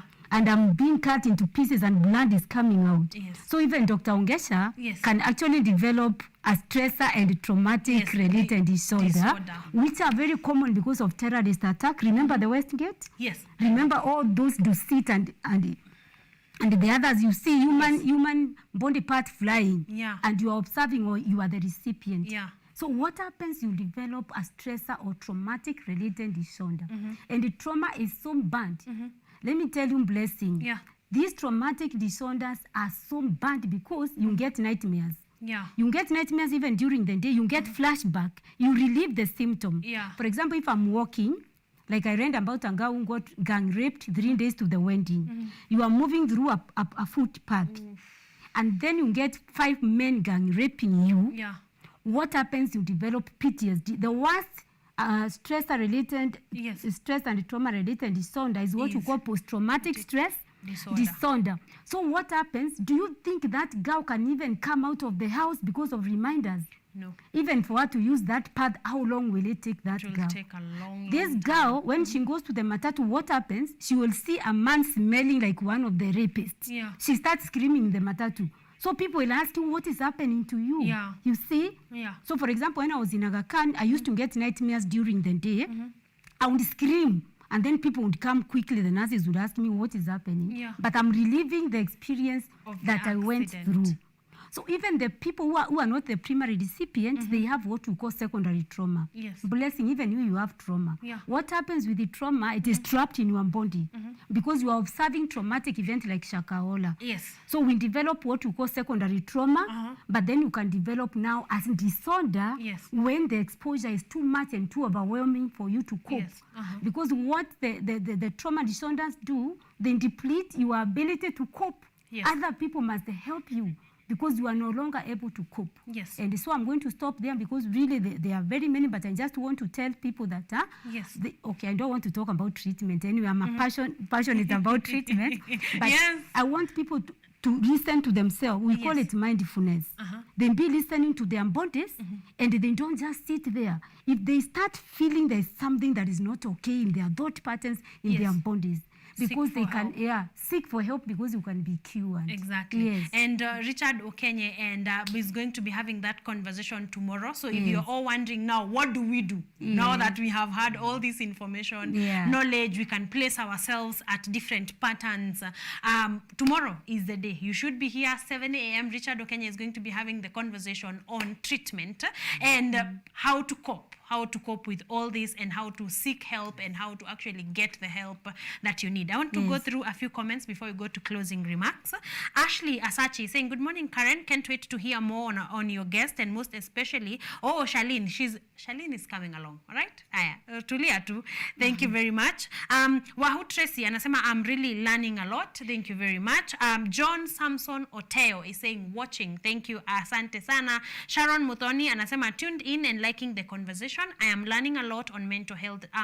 We said it's mental disorders. Yes. So mental disorders and their causes. Thank you very much. Stay tuned in for tomorrow for treatment. Okay. Derek Omondi anasema loving the conversation, very educative and informing. Thank you very much. It is good to know that you guys are learning a thing or two. Frederick Toye anasema watching, loving it. Thank you very much. And that is just a bit of feedback. If you're wondering where these people are at, they are on YouTube where we are streaming live. Just go there, look for KUTV Kenya, leave your comment. I'm going to be getting to it in just a bit. But right about now, we want to close this launch, but not without final remarks. So I know you're going to be here. Are you going to be here tomorrow? No. Yes, I'm going to be here. We have had a set of doctors over the last Monday and Tuesdays, but we are happy so we can have your closing remarks as we wind up. Let's start with Dr. Ongecha. To our viewers, to our colleagues, to our sisters, brothers, parents, it is not lost. What is most important is just recognizing that there is a mental illness or you are not feeling well. Go to any facility, they would be able to sort you out from there. Read also, there is a lot, and we'll continue. There's a lot of conversation, and we want this conversation to continue. Exactly. Yeah, and join on the webinar that is going on the 31st. This Wednesday, yes, the 31st of May, 7:30 p.m. Yes. Okay, so please join in. You will be learning a lot more. Exactly, like you have here.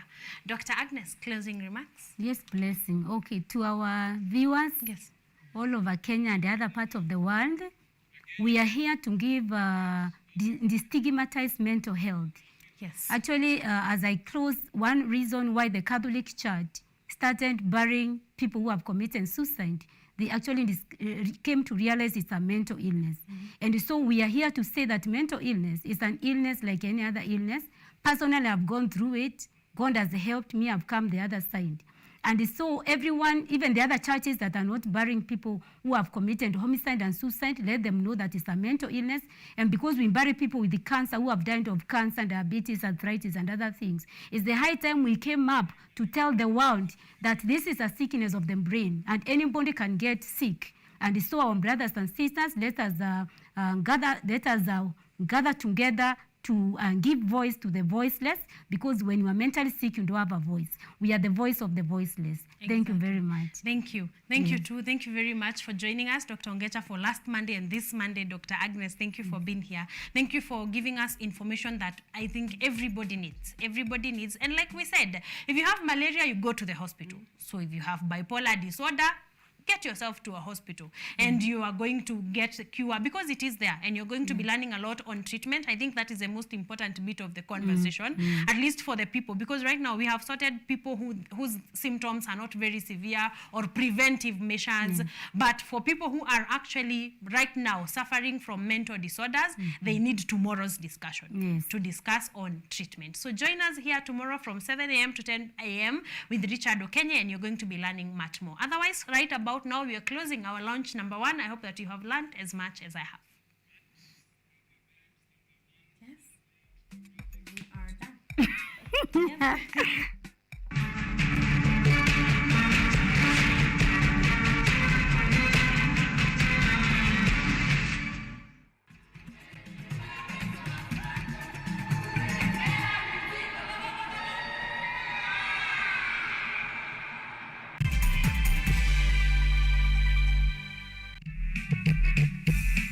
So it's not the duty of the prosecutor to investigate. The prosecutor will only evaluate the evidence that has been brought forth by the investigative agencies. And that's why we criminal law practitioners take advantage. Because we know, well, you argue this case with me, but you do not investigate. You don't know what are the details Yes. in this particular case.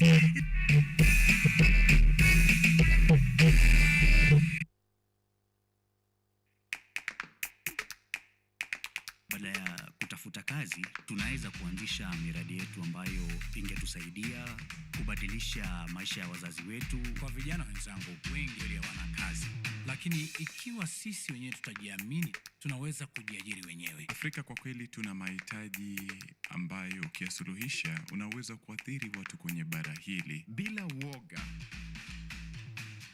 watu huwa na uzalishaji zaidi, wanajawa na ujasiri, wanakuwa wabunifu na wanakuwa wenye maarifa. Niliamua kuacha kazi. Hata kama sitafanikiwa, nitakuwa nimejaribu, nitakuwa najua haiwezekani. Hakuna kitu cha ajabu hapa. Kila anayepata ufanisi hufanya kazi usiku na mchana. Kitu kitakusukuma na kuwezesha kupata maarifa ambayo hukuwa nayo. Tunajaribu kutengeneza kitu kitakachopita mipaka ya nchi hii. Ikiwa unataka kubadilisha ulimwengu, anza na nyumbani.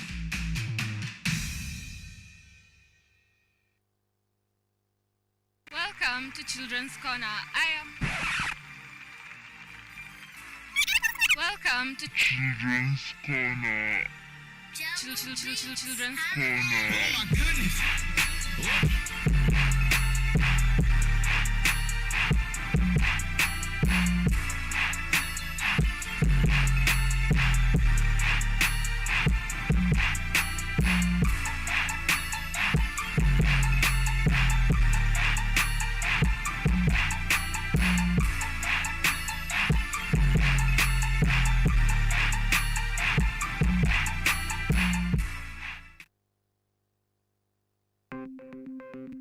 Maelfu na maelfu ya wahamiaji wakiwa na watoto kutoka nchi za Amerika ya Kati wanaendelea kuwasili kwenye mpaka kati ya Marekani na Mexico. The folks are going. Thank you very, very much. I appreciate it. Thank you. Ni habari kutoka pembe zote duniani.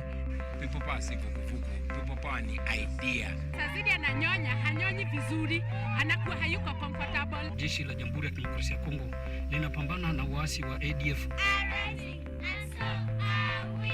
Kwa sasa wanatoa wito kwa mashirika, makampuni na vile vituo vya uchukuzi. Mambo mengi yatakwenda kama yalivyopangwa. Hapa ni kuna mmoja wa viongozi wa chama cha wavuvi katika eneo hili. Zaidi tunajaribu kuwapa chanjo ili ina boost ama inanyanyua kinga ya mwili, ndio inaenda kupelekea kupambana na virusi. Ni Duniani Leo, Jumatatu mpaka Ijumaa, moja kwa moja kutoka VOA Swahili, Washington DC.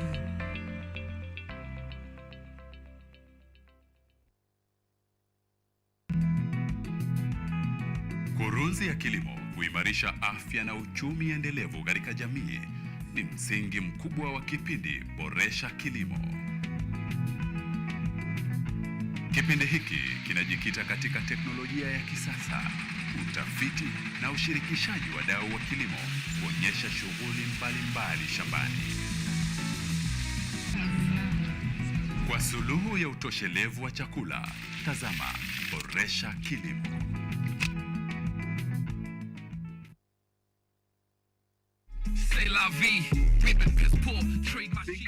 Definitely my favorite is family. You know, family comes first in everything I do. I used to be pretty fashionable, dude. Like, if you were at an award show, it would be like Fali Pupa was gonna show out, then Navio was gonna show out. Never been a colony so done with apologies on school fees for all. Behind the left jab, the right is always good. Behind the front foot, the back foot is always there. Forge with this brand is bounces pop past his team. He was hey. Born in night robbery, my psychology means I gotta be one. Never been a colony so done with apologies on school fees for all of these sons. Yo, what up, man? This is Top in Africa. Make sure y'all stay here. This your boy Navio, all the way from UG, right here on KUTV. Keep it locked, baby. K-Sarah, had a couple dues and I paid them off. It's an 18 hole and I stayed the course.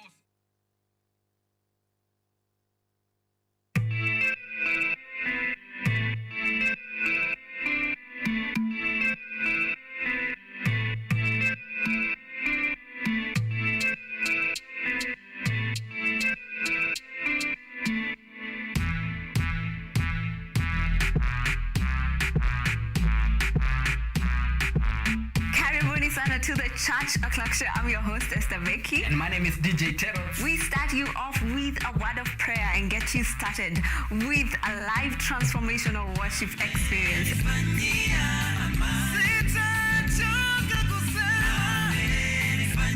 have our minds renewed by the word of God on the word segment. And not forgetting new music za hii wiki, yani ndakuwa bado nawapatia pale wasanii wamekuwa kiwakali.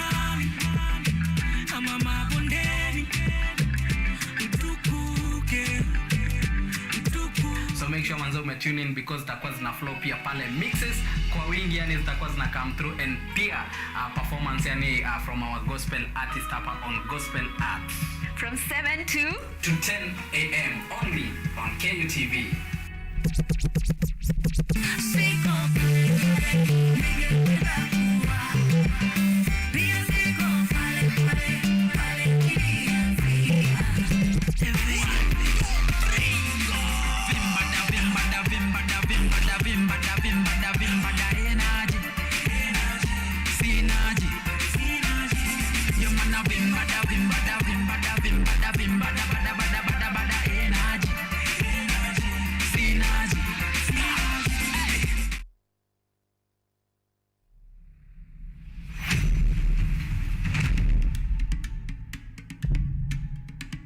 Kipindi hewani ni mitindo ya kipwani.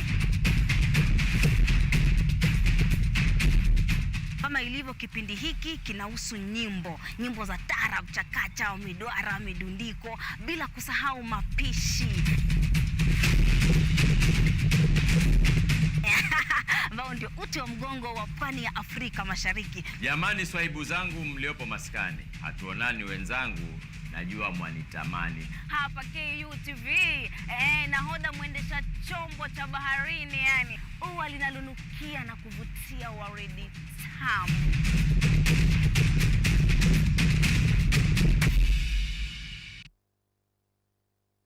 Hello everyone, this is the new chapter of Let's Be Fit. I'll be host DiCaplo. I'm here to give you various workouts. I'll be having different trainers. We'll have Zumba classes, we'll have aerobics classes, we'll have box exercise, we'll have kata box, just name them.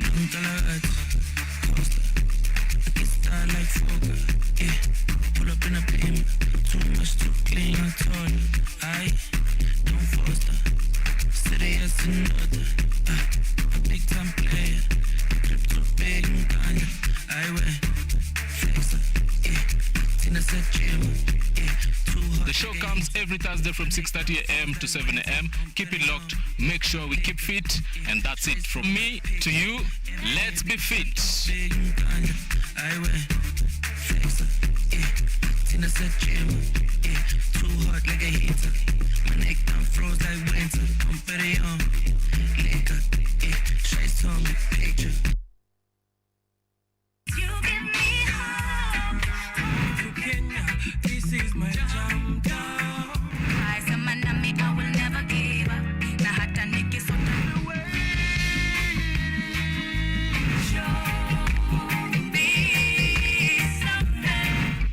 Everybody wanna feel like you're just like a river.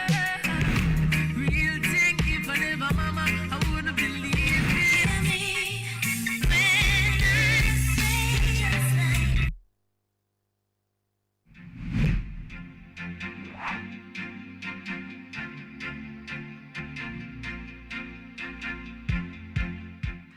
We are all seeing the impacts of climate change. In Kenya, for example, the frequency of the floods is becoming more and worse. The amount of people and livestock we're losing.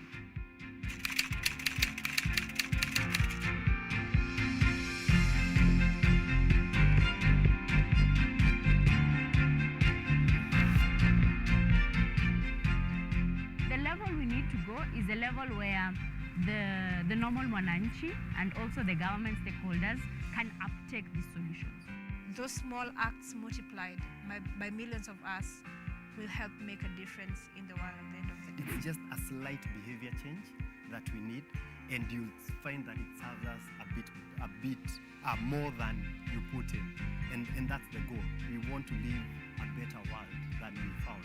Because at the rate we are going, it's dire. We will secure the planet for future generations.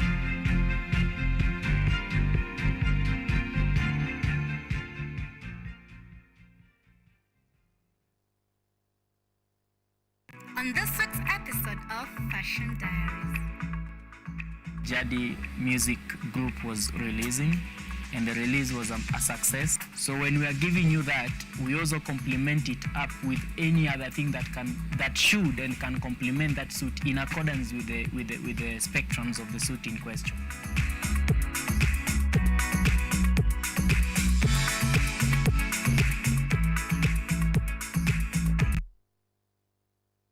Technology, science, innovation, ICT and research. These are the ingredients upon which the solutions to the 21st century problems are founded.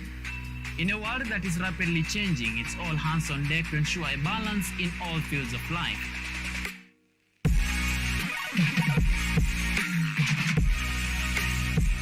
Women, young and old, are also in the front line, breaking the glass ceiling, becoming thought leaders in the larger tech space. Not forgetting other societies marginalized. And when the tech Avengers come together, we inch closer to a much safer, efficient, and sustainable world. What we view as a norm in today's advanced world was just an idea, and for nostalgic reasons, we trace back to the iconic days to bring you the retro tech. On Technovation Show, we encapsulate all the pillars of the fourth industrial revolution, decoded in a language, all for one, one for all. Every Monday at 8:30 as we push the mantra, keep learning something new each and every day. Only on KUTV, a new experience.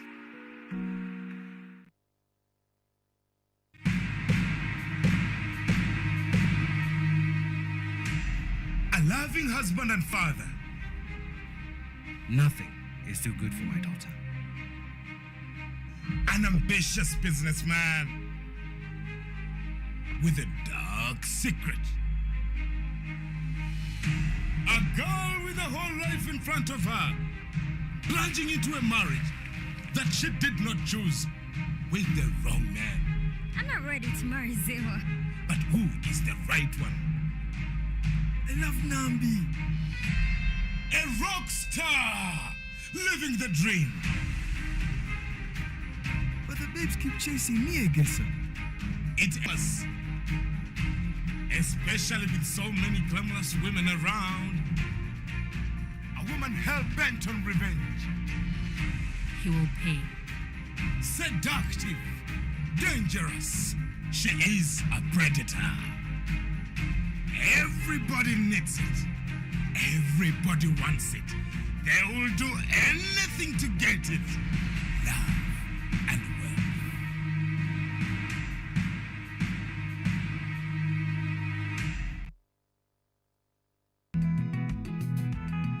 Kurunzi ya kilimo huimarisha afya na uchumi endelevu katika jamii. Ni msingi mkubwa wa kipindi Boresha Kilimo. Kipindi hiki kinajikita katika teknolojia ya kisasa, utafiti na ushirikishaji wa wadau wa kilimo kuonyesha shughuli mbalimbali shambani. Kwa suluhu ya utoshelevu wa chakula, tazama Boresha Kilimo.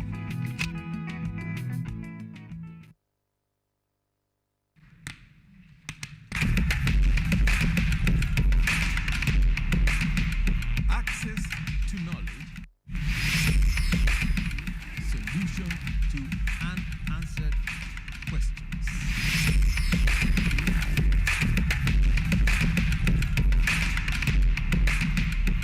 Guidelines to pursuing your rights and repossessing your property, intellectual or material. This and more only on Law Matters.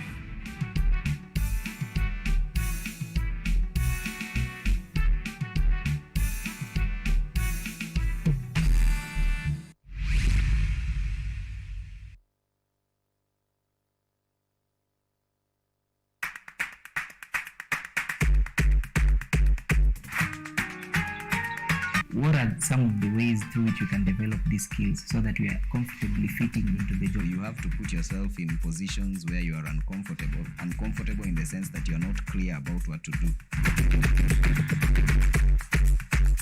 because I used to work a corporate job before. So when I left, I happened to visit someone's farm around this area. So this project is called Security Breach Detector and Readiness Familiarize. It is meant to be used to detect, detonate explosives. We'll tackle all the tough issues, discuss all the weird moments, and hopefully share a few laughs along the way.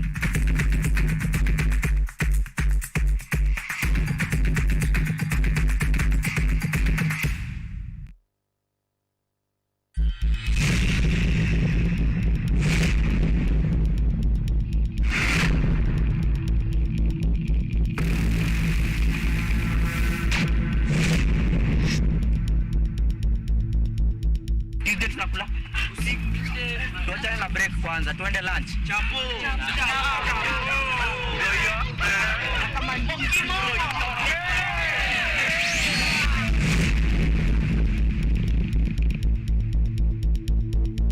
Rasha piga shada kuna giza.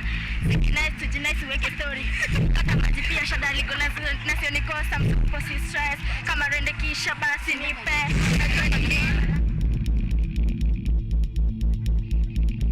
Mama, big up, brother, ukiwa adriva, big up, sis, big up, shows, mama, big up, oya, wase wote, okay, my principal, big up.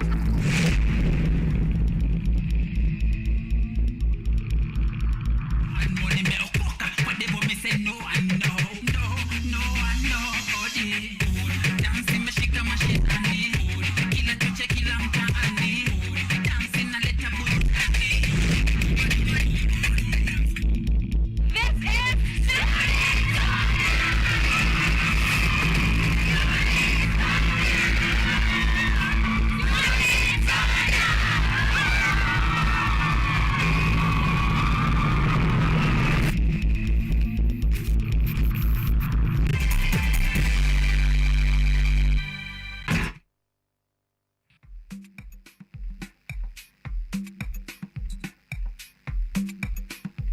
Back, ladies and gentlemen, we are at 15 minutes past 9 a.m. and we are doing amazing. We have been learning quite a lot. Don't worry, entertainment is coming through. Just relax, all right? So we have talked about all matters mental health, and we have had a lengthy conversation on depressive disorders, bipolar disorders, mood and anxiety disorders. That is the conversation that we have been having all morning through Dr. Agnes and Dr. Ongecha from right here at Kenyatta University. And I hope that you guys have learned a thing or two. I have loved the feedback that has come in. I hope that you're taking notes, all right? And actually, the reason for this is to remind you that the doctors will be back tomorrow, different doctors, but they are going to be talking about all matters treatment. We talked about the causes, we talked about how the diseases look like, we talked about the symptoms, and tomorrow we're going to conclude that conversation, of course, with Richard Okenye on Biashara Tuesday, and you're going to be talking all matters treatment, mental disorders treatment. So yeah, you know, if you're in that spectrum, you know, someone who is who may be going through a mental disorder, tomorrow may be the day that you really need, because you will know where to seek help, how to seek help, and channels through which you can actually be helped. Okay, so please come here tomorrow, if for nothing else, to learn about the treatment for mental disorders. Moving away from that, we took a look at the Chewa tribe from Malawi as we were opening the show, and a number of you might have missed it, so we want to go back there to the Chewa tribe and their practices. And we are happy and all until we got to where they wash dead bodies. That is not unrealistic in terms of the African and the Kenyan community, but in the Chewa tribe of Malawi, they wash the body of the dead and then use that water to cook for the people that are coming to the burial.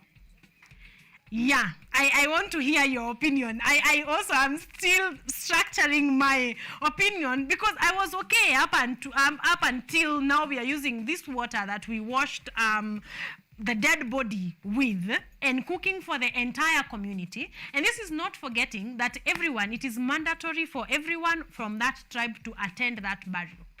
So I just want you to imagine the negative results that could come from using that water to cooking for people. But these are the culture did you know stories from our very own continent. So I want you to take a look at the Chewa community once again, and then I'll be waiting for your feedback on exactly what your opinion is. Did you know the Chewa community is a Bantu tribe mostly found in Malawi? They are mainly known for their masks, secret societies, and cultural techniques, with one being the Festival of the Dead. During the burial ceremony of a tribe member, it is customary for the body of the deceased to be washed. The corpse is taken to a sacred place where the cleansing is done by slitting the throat of the dead and pouring water through the insides of the dead and extracting through the anterior region of the body.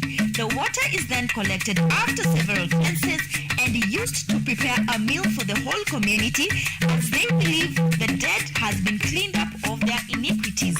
When someone dies, everyone in the community shows up. This is because the Chewa community believes that death is not natural and is usually caused by witchcraft. The tribe believes that witchcraft only works on family members, so those who might have killed the person will be scared to go to the funeral. All family members must attend the funeral. This means that the whole village must attend, since they believe they are all related. Funerals are not just to mourn the dead, they are also huge social gatherings and a reason to eat, drink beer, and socialize by meeting people. However, it is reported that such practices of cleansing the dead serve in the spreading of some infections and deadly diseases in the Chewa community. Now, you know. Ladies and gentlemen, now you know. Those are the practices of the Chewa community from Malawi. I'd like to, of course, hear your opinion, but it's interesting, since we started exploring this topic of culture, did you know, we are finding out a lot of things that us as Africans, you know, are practicing and celebrating. And this today is a bit gloomy on this one, but we have had some pretty interesting things that are part of our culture. But I'd also like to hear from you, because if you're from Malawi, the Chewa community, this is exactly what is going on until to date, actually. But as I'm waiting for your feedback, I want us to jump into our lounge number 2, and we are going to be having amazing conversations. You do not want to miss this one. So right about now, without hesitation, without wasting time, we want to jump into our lounge number 2.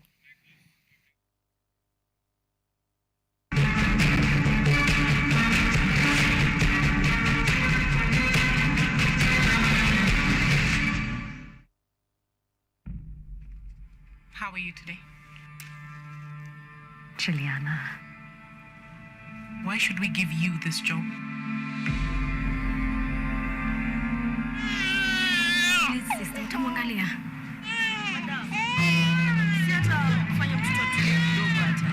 We are completely overwhelmed with cases of mothers like yourself.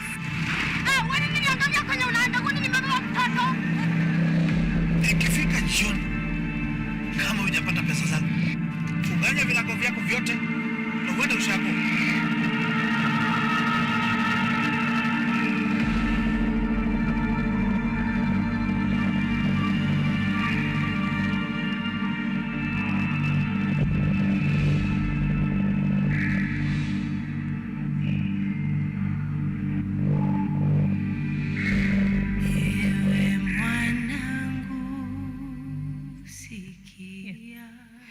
Ladies and gentlemen, welcome to our lounge number 2. And that what you have seen is the trailer to Act of Love. The director is letting me know that for the first time, you are seeing it for the first time right here at KUTV. And I'm already intrigued. I want to close this and go watch Act of Love. But not to worry, we will have ample time to get to watch that trailer again and to get now to watch the actual film that is called Act of Love. Like you can see, I am not alone. I'm joined by amazing gentlemen that are doing great work. I love brains to beauty, because you don't not only look good, you have some content, and I am loving it. Thank you very much. So, karibuni sana. I want you guys to say hello, because my audience is wondering, why is Karen going on and on? They are here. Please say hello. Let's start from right here. Just say your name, what you do, why you're here. So my name is Ken Kigunda. Yes, Ken. I work with DocuBox East Africa Film Fund, where we support independent filmmakers to Yes. make films, to tell their stories. Yes. We really don't even have like just come with your story. Yes. However powerful it is, it can be fiction, it can be documentary. Yes. And then we showcase it. Mhm. So we are so happy to be here today, and especially that particular trailer you've watched today. Yes. It's the first time. we are Exactly. showcasing For it. the first time. For the first time. It's a beautiful film. Yes. Trust you me, you will love it. Exactly. Yeah. Wow. Thank you. Thank you very much for being here, and thank you for honoring us with that trailer, for being here and for bringing that along with you. Mr. Director. Thank you so much. My name is Eric Mwangi. I'm a storyteller Yes. who uses filmmaking as a medium to communicate. So filmmaking is the tool, but the job is storytelling. Yes. I have quite some history with DocuBox. Yeah. Act of Love is like the second thing that DocuBox have actually supported in my life. I'm on the third one now, working on another documentary. Yes. And this is a fictional film, and that's just the work I do. I do docus, I do fictional films, both as cinematographer and director. You tell a story. I liked that blanket because a storyteller can do a lot. You are a storyteller. Exactly. Thank you. Thank you very much. It is good to know, but I like that blanket because it covers a lot, and the fact that you've said film is the medium, that is why we are here. We are all matters. In the depth of our hearts, we are all about film. We want to talk something about we've film. not mentioned. Yes. We are all products of KU. Yes. Oh yes, they say they are. Ebu Semeni, what were you doing here, Eric? This is my alma, yeah. So I studied here film technology and theater arts at the Department of Creative Arts and Film and Media. I graduated 2017. 2017. So right here is your foundation. This is my foundation. You're this is back where it all began. Yes. We are grateful. Yeah, And of ground course, zero. Exactly. Ground zero is here. And that is kudos to Kenyatta University. That means they are doing a bit of good work. Because otherwise you would not be back Yeah, they here. are. Proudly back here. Exactly. What are you doing here at Kenyatta University? I'm still a student Yes, here. Ken. I'm doing my master's Yes. in communication and media. So Dr. Kingar actually is my supervisor. So Yes. yeah, we are still on process of finishing this season. Then Exactly. Yes. Amazing. Dr. Kingara, I know he's watching. Yes, some of your students are here making you prouder. Even if this somehow participates in them, passing that class, we would be very happy. Thank you. I know he is watching. He is usually a very proud follower of his students in KU. And actually, most of the DocuBoxers also.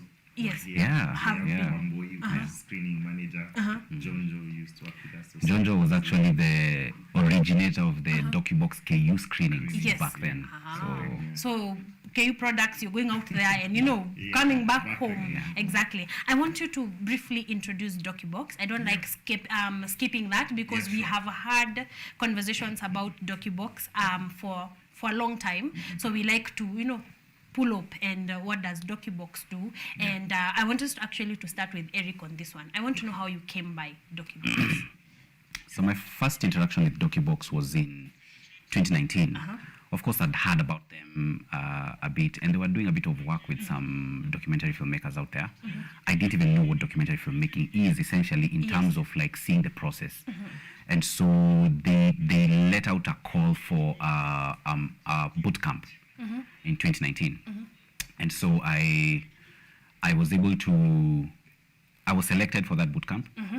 And that's the first time I interacted with DocuBox, where they commissioned me for a project and funded it at the same time, just so that filmmakers can have a kind of a portfolio of work. Yes. So you know how to film, Yeah. but no one has given you the opportunity to create something by hiring you. Exactly. So what DocuBox did was that they curated a masterclass, and people applied based on your qualifications. You were accepted, Yes. and then you were trained, and then funded, Yes. and then shot the documentary, Yes. and then released it. Yes. So you experienced the entire process without paying a single coin. Literally, what you actually paid was just your fare or to get to DocuBox, which is very minimal. And then you leave there something to your name, A finished product to your name. product to your name, and from that many clients have come. Exactly. So that it's like an open door for many filmmakers, and I am just one. Exactly. Yeah. You're just one of them. Perfect. I like that. So now we can go back to Ken. Yeah. And like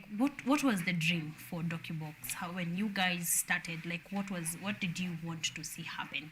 Actually, this year is a big year for us. We are celebrating 10 years anniversary since establishment. 10 years is a long time. Yeah, Congratulations. 2023. Yes.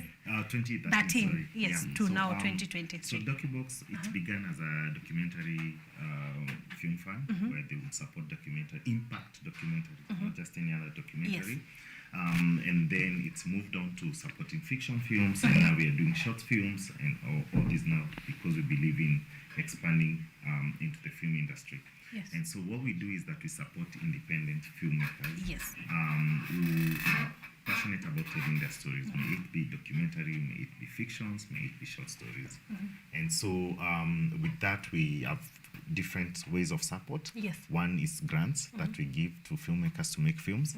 The other one is that we do impact screenings. After we help you to produce a film, we also help you to go through the festivals, film festivals, or even community screenings where we take your film to the community, where especially for those impact documentaries touching on issues that affect communities, we take them back there. But we also do a lot of master classes and support. Especially now we have a master class that is ongoing for documentary editing, and we brought Miles from US just to come and help. And take through. So we try to connect filmmakers after you make your film. How do you then reach to those levels that we really want to get into, and through those kind of support that we build. So yeah, that's part of what we do. We also have our own screenings, like shots, which is coming up. Yes, which we will talk about. Yeah, exactly. So such where we again help filmmakers like Eric the way now with the Act of Love, which will showcase for the first time on 4th of June during the Mzalendo edition. Yes. We give them platform again to be able to showcase their work. So I feel like DocuBox follows the entire process from an idea in your head. Yeah. So Act of Love is going sort of to be like a point of contact to the audience because of DocuBox, as opposed to us organizing an entire screening and calling people to come watch, and the arduous marketing that goes into it, and they already have an audience. Exactly. So I am loving that. It's like they are taking you, this is how things are done. So you have this idea, this is how you actualize. And then they don't just leave it after actualization. Okay, after that, this is how you take it to the people. So I like the entirety of the process that DocuBox has brought to the table. We believe in storytelling. Exactly. You can imagine whatever story that you have. And actually that's why even in 2019, 2018, we ran our whole campaign about freedom of expression, because we don't want artists and storytellers to be limited. Exactly. Let them tell their story. Let them tell whatever story that is right. And they are creative. They can tell. Tap the imagination. Exactly. Their imagination is out there. So I think DocuBox is the right platform. Eric, I want us to talk about the first documentary that you did and what it was about before we come to Act of Love. That's actually another thing that DocuBox aided in. Yes. At the onset of the pandemic, everything shut down. Yeah. Some of the direct people to be affected were entertainers, because everyone had to stay inside, and nobody had a model for a pandemic anywhere in the world. Did not. So we were actually just finding our feet. Yes. And so filmmakers, artists, people in hospitality, and anyone who interacts with large groups could not work. Yes. So what DocuBox did is, I think they got a Sundance grant, a grant from Sundance, and that grant was for filmmakers to stay afloat during that period. Okay. So there was a story that was lingering around me at that time that involved Dr. Jemima Karaoke and the kind of work that she was doing, helping women just get to hospital to deliver a child because of the problems of curfew that were there as a result of the pandemic. And so we find the government was trying to mitigate one disaster, but inadvertently some people were victimized because of that. And part of that group was vulnerable women, expectant women who could not get to the hospital at night. Yes. And so in considering, the variables, Dr. Jemima and I are close friends. Yeah. I reached out and I asked her, hey, would you allow me to just be embedded in your life for a period of time, just to see the kind of work you're doing? Yes. And she gave me the chance. But then I pitched the idea to DocuBox, and I remember Judy on the call, she told me something that I'll never forget. She said, Eric, I think your instinct for this documentary is right. Yeah. However, there is a way to do it because this is not your regular NGO documentary. Exactly. It's another genre which is called verite cinema or observational cinema. Okay. And so it's you ingest a lot more information to tell a story without interfering with the character's world as it is. Yes. And that's what I started working on, and they funded it. I remember even the beginning of the funding was like at $2,000 just to do this, and I was able to get that. Yes. So that was another point of contact with DocuBox. With DocuBox. And the story focuses on maternal health, especially of the prenatal kind, where Dr. Jemima could start seeing that there are no mechanisms for emergency with regards to maternal health when women need to get to the hospital. If tomorrow we get another pandemic, it will still be a repeat of the same problem. And so she rose to the occasion to help the situation. And I was the filmmaker who was behind filming her. And that is what I was doing for a better part of a year and a half. That's a long time. I'd like to ask a question on that, because this is a documentary you're making like a fly on the wall. Like you're essentially not supposed to interfere with the lives of the people, with the life of the people that you are filming, and putting together. And we are trying to understand the documentary process. Here, you're not actively involved. How was that experience for you? The experience was it was a first for me, because even after filming like day one, the footage had to get vetted just so that I can know whether I'm doing the right thing or the wrong thing. And so you find that I'm going to tell you a funny story that happened that night. The first night we filmed with Dr. Jemima. Yes. So she had this routine where she comes home. Actually, she's a master's student. Yes. Planning for her wedding. Yes. A resident OBGYN at Kenyatta Referral. Yes. And that's what she does during the day. Yes. So she has to come home and study. Yes. And then at night, yeah. She has to now again stay awake like for an entire night. Yes. Helping women. And nobody asked her to do it. Yes. So now for the first night as we're filming, I hadn't done anything like this in my life. In your life. So now we started filming at like 9 p.m. Yes. At around 4 a.m. I can't hold myself. So I'm drowsy and I'm busy and I just want to sleep. So what I did was I set the camera somewhere. Yeah. I pressed record. Yeah. And I slept. Wow. Then later on, a few moments later, I just had someone hit me. Yes. She hit me and she told me, wake up. Someone just delivered on the road. And so the first thing I went to check was the camera rolling? Yes. And it was. And so we got that in the shot. And it's amazing when you see it, when you just see how these pediatrics were out there during curfew hours trying to get to someone in Molem or Kayole or Ukondani where the ambulances can't reach. Yes. And they had to direct the lady and the man, just mweke kwa manyasi mahali, this is what you do. Yes. And the baby came out and they told them, just don't cut the cord until the ambulance got there. Yes. So that was a successful delivery by the side of the road. The side of the road. That was able to be helped by Dr. Jemima as Eric was filming. Yes. You get the ecosystem? Like that is an elaborate ecosystem. So that's My that God, was. such were the experiences for a year and a half. And so what Dr. Jemima's experience gave me as a man is being present to see the flaws that are there in the system, but also personalizing the problem because you're dealing with issues that affect real people. Yes. Up to the point an expectant lady delivers. Yeah. And there was another night I was embedded with a paramedic team Yes. at night as we went to, and we actually saw how Wheels for Life now works on that other end. Yes.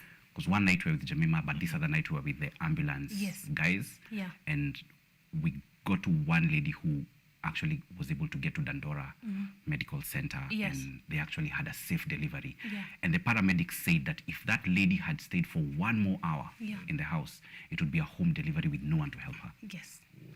So that is the experience of Wheels for Life. When you Yeah. come to Act of Love now picks it. It's a fictional film, has no relationship to Wheels for Life. Yeah. But the way it has been written by the writer, Yes. it is her own experience as a mother of a 3-4-month-old baby. And the pressures that she experienced as a mom at that time. At that So stage. while Wheels for Life gave me perspective up Yes. to birth, Yes. this was Now- a perspective of now a young child After, raising exactly. and how a mom is reacting to that and, Yes. and what are the things that are around her and what are the circumstances that led to this lady being this child being born, and now she is a mom hustling. Yes. What is life like? What is life like? Exactly. Wow, we want to get into that a bit deeper, but I want us to get into shorts and Mzalendo edition. And actually, before shorts, I also Yeah. had COVID experience. Yes. So by then, I received a call. It was at 3 a.m. And one of our neighbors, she was expectant and she was almost to deliver. Yeah. So we had to drive her to hospital, and during that time, it was COVID time again, Yeah. curfew. So it was It's curfew. 3 a.m. and then it was not even 4 a.m. I remember the Yes. cops stopping us, and we were like, we cannot stop. Yeah. If we stop, you Yes. either You no, have help to us. deal with That was the bad. delivery. Yes. So we had to drive very fast, actually, to the hospital. Yes. And the moment we reached hospital, she gave birth to Wow. the baby. We even called the baby Outlander. You see, like because of time, the car. Yes. time is crucial. Like time is Yes, very, very time crucial. with Like a bomb. delivery Yeah. is very Yeah. crucial. Yeah.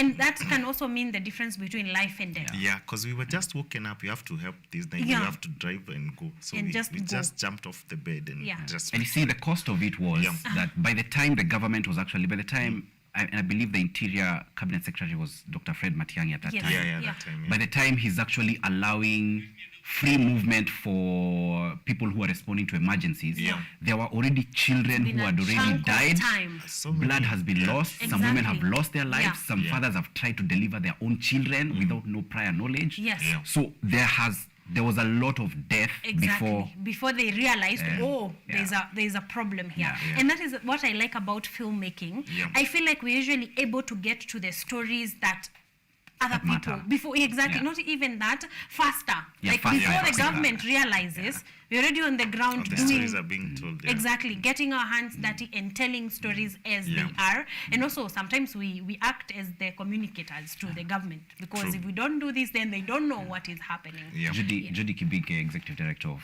DocuBox, told me one time that a country without documentaries is like a family without a photo album. Yeah. Yeah, true. So you can't wait until the government responds for you Exactly. to start capturing the story. Yes. We want journalists for Yes, that. exactly. You get? But for filmmakers and documentary filmmakers who know the issues on the ground, they're the pioneers, they're like the Exactly. heralds Yes. of the issue before Yes. even like. Before that, no, there comes in the government respondents And I would say as much, it's the same also for issue-based filmmaking. Fictional films that Yes. are also issue-based. Yes. It's also You almost tell same the thing, story way earlier. Tulikuwa tumeiona 2 months ago before, you know. It's prophetic. It's almost prophetic. Exactly. It's almost prophetic. Mzalendo, what edition is Mzalendo edition this year? Oh, this is big. Yeah. Actually, Kenya is turning 60. Yes. And Oh, yeah. DocuBox is turning 10. Yes. And Short is turning 5. Yes. So, and Mushroom, the Mushroom is turning 50. Yes. So it's kind There are a lot of things that are culminating So at... this edition, Zalendo edition is going to be big because we are drawing it back. Again, we want to celebrate our culture. We want to celebrate being Kenyan. Yes. And we have to make it, 60 years is not just It's not a any short other. time. It's No. not a short time. Yeah. And 10 years also is not a very short time of supporting Exactly. independent filmmakers. Yes. And 5 years again of shorts. Exactly. And, That is the mushroom, successful. one of the most iconic Kenya. Yes. It's the mushroom. If Yeah. you look at the way the Kenyan music has been curated, it's the mushroom actually who began. If you look at Hakuna Matata, Yes. that's name came Those were the- from Jambo. Exactly. Yes. Those kind of names came from the mushroom. Yes. And so we're having them performing live this time. We're going A 60, real-time 50, 10, TBT. 5. Exactly. years of How many TBT. films are you going to be screening? We've curated so far around 10 films Yes. that we'll be showcasing then. Mhm. What we've done this time, we have new films that are showcasing for the very first time. Yes. But we also have films that the very first short. Yes. We are also showcasing them this time. Yes, around it's a there. celebration It's also. a celebration, yeah. We are taking it back Yes. and taking it forward at the same time. Exactly. Wow, I am loving that. I like the balance in Mzalendo. Yeah. I have always loved that edition Yeah. from shorts and shorts. And Eric, Act of Love. Now let's talk about Act of Love, and it's following after delivery. Now you are 3 months, 4 months. What was the message you were looking to pass on?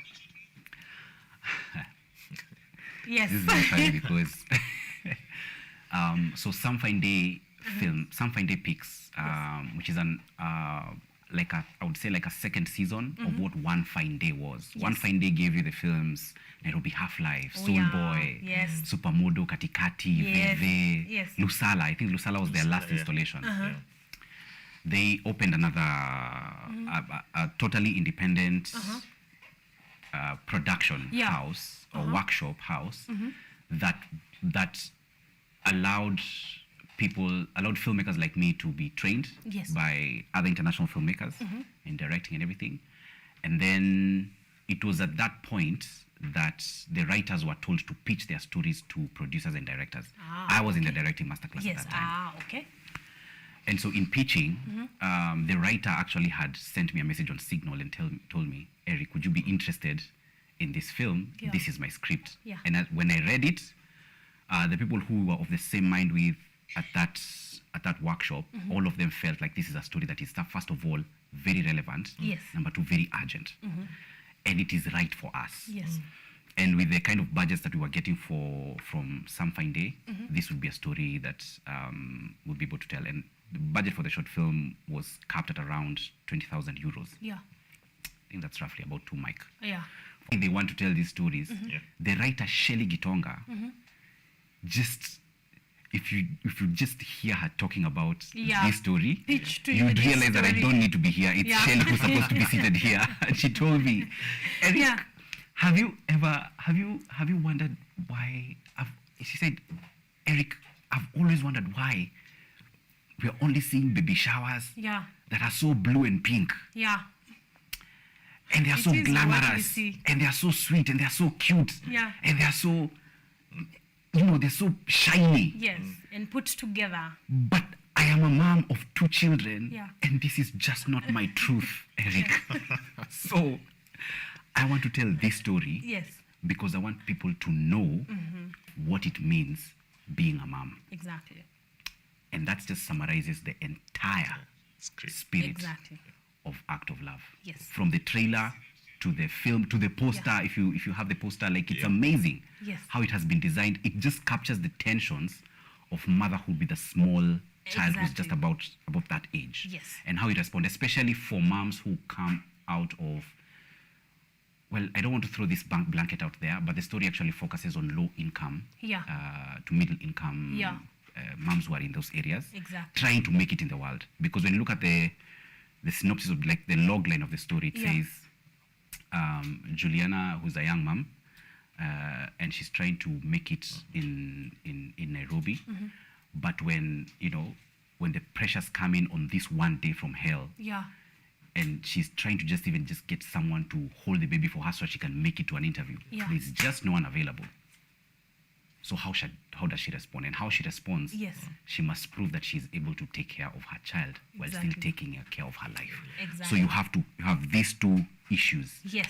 fighting against one another. Yes. Now the question the film seeks to answer is, Yeah. how did she respond? Exactly. And that's the invitation to you. Come and watch. Come and watch how she did respond. Right about now, I think it's about time we take a second sneak peek to the trailer, just to let you see what you will be expecting and how Juliana tackles this very life situation that happens to very, very many women. many mothers. So take a look.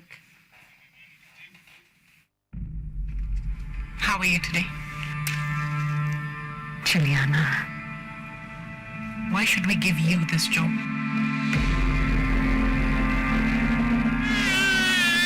Sister, utamwangalia.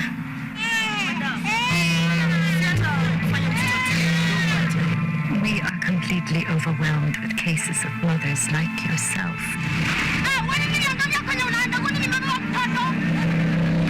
Ikifika jioni, kama hujapata pesa zako, funganya vilago vyako vyote na uende ushago.